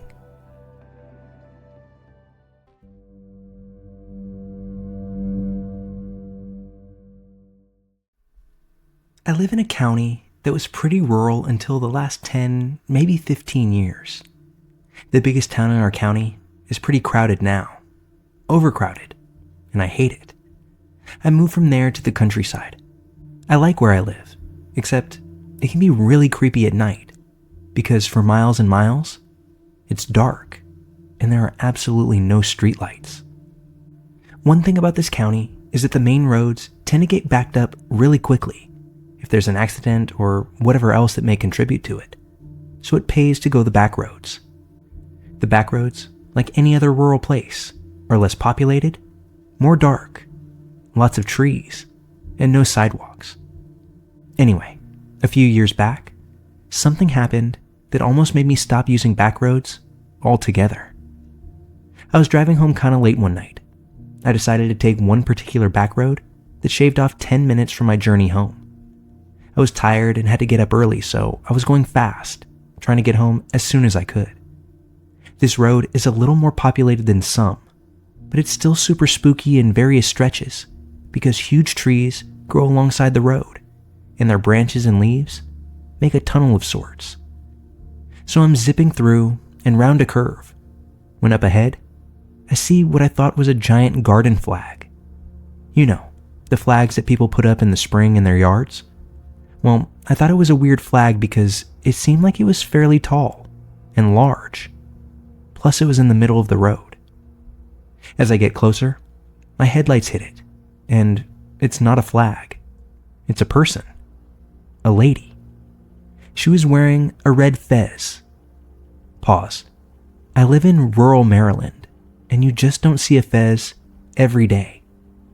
Along with a flowy white dress and an orange reflective sash that sat just so across her chest. A little strange because she's in the middle of the street. As I drove past her, it only got weirder. As dark as it was, as I drove by, I could see she was about 60 years old. She had glasses, and I could see her bright blue eyes. She looked in my passenger window, and she started doing this weird bounce thing. I thought she was going to try and get into my car. Mind you, I'm going pretty fast. I don't know what it was about her, but she freaked me the out. I didn't think she was going to try to rob me. I really thought she was a soul snatcher or a skinwalker. I honestly didn't believe she was human. And even now, I can't adequately describe how creepy she was. I sped past her as fast as I could. I kept glancing in my back seat to make sure this entity, this woman, had not materialized in my car. I prayed, recited scripture, and kept watch in my rearview mirror. It was spring, so it was a little warm out, but I felt bone-chillingly cold. I finally make it home, and I run in to tell my mom the story. I got inside just as my brother was telling my mom about this weird lady he saw when he was driving home. It was the same lady, but he saw her at the intersection from the highway and the back road, whereas I saw her further down the back road. We both had the same reaction. She also tried looking in his car. She was also bouncing around when he saw her. He said there was a car in front of him that veered around the lady at full speed and kicked up plenty of dust and rocks, which made the scene even scarier. My brother was so freaked out that he won't travel that road anymore, even during the day. Eventually, I found out that lady lives in the woods. Apparently at one time, her family lived on that road. Her father was ill, and she tried to take him to the hospital. Unfortunately, he died on the way there, and she drove around with his body in her car for hours. I guess she has mental health issues now, and I think she lost the house or got kicked out. I have friends that live off that street, so when I was talking about this experience, they knew exactly who it was. I still go on that road, but I haven't seen her once since. I do hope that she's okay, but I really don't want to run into her again.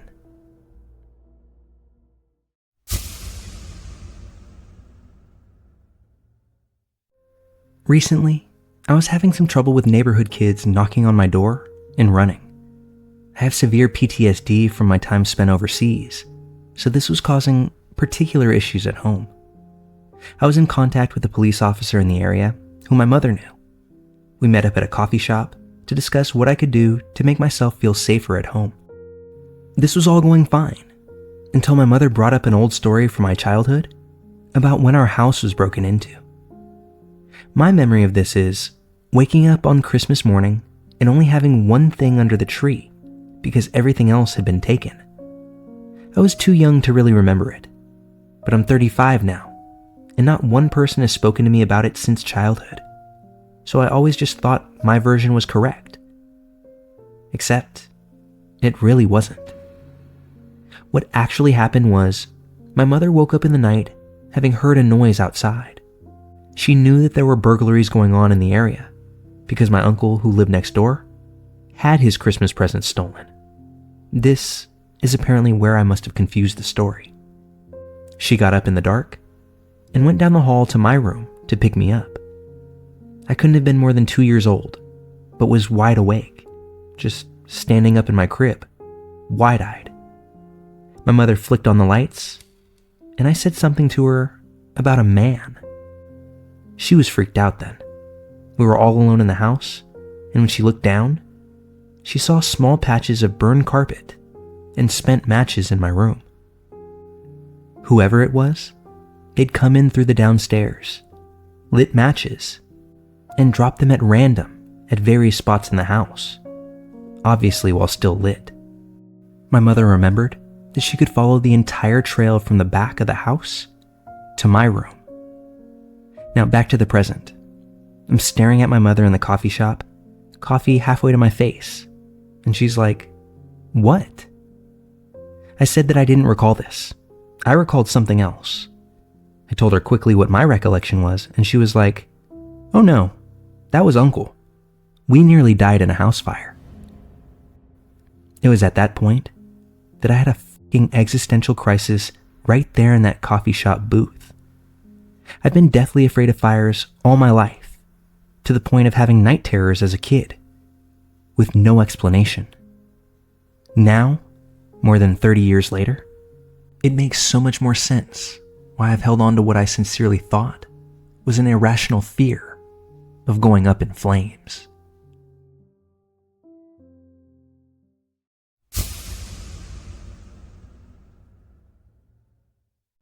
This took place a few years back, when I was about 20.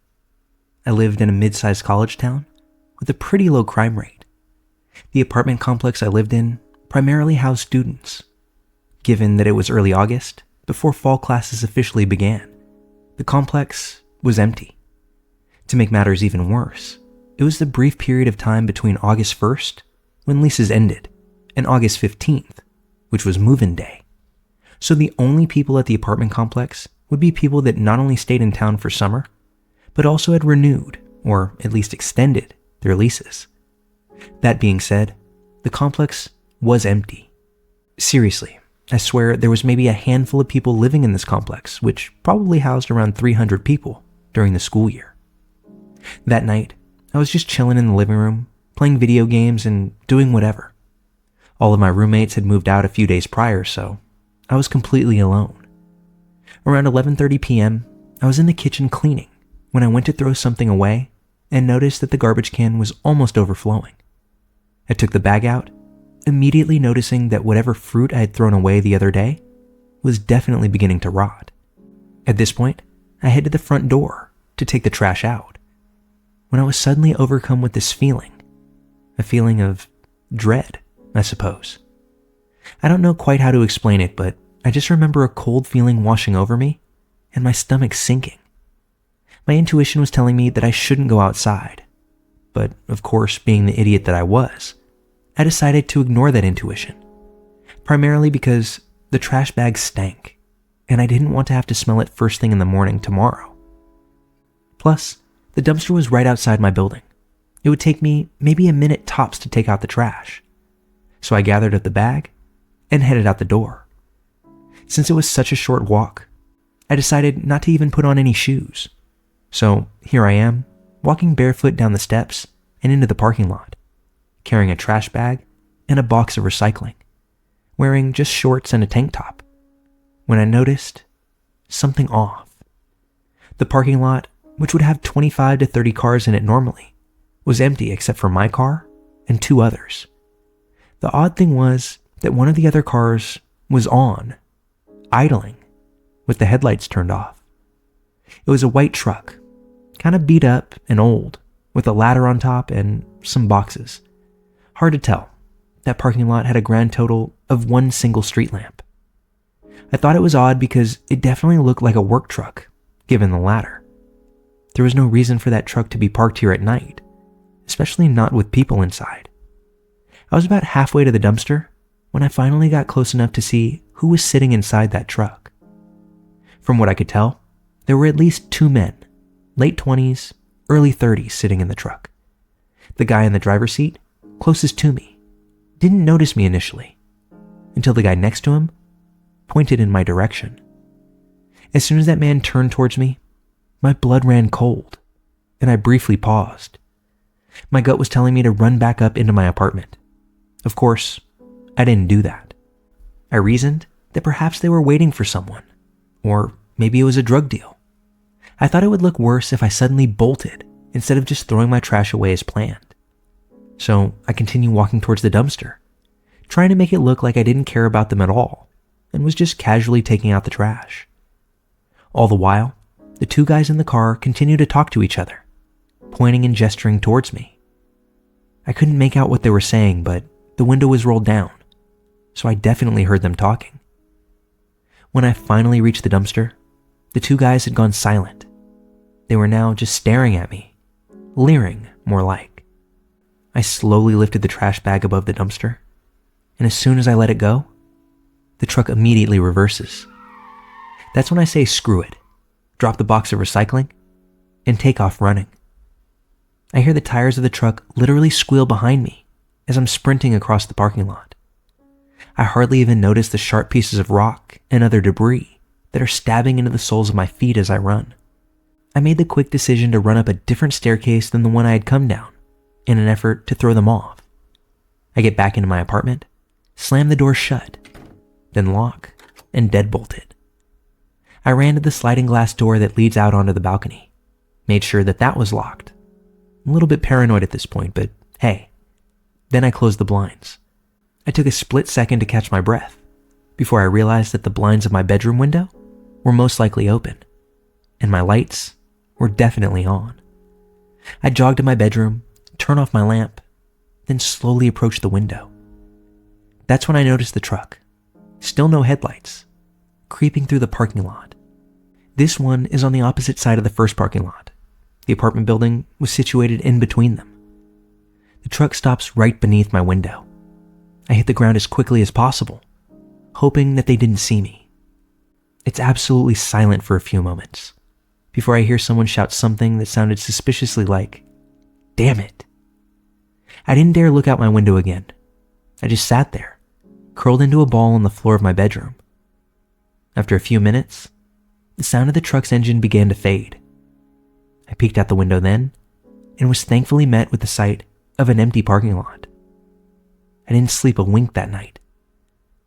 I had a few other creepy encounters during the 2 years I lived at this apartment, but this one by far remains the scariest. The one good thing I took from this experience is to trust my intuition, even if I can come up with reasons against it. I have no idea what those guys were doing in the parking lot that night, nor do I have any idea why they chased after me.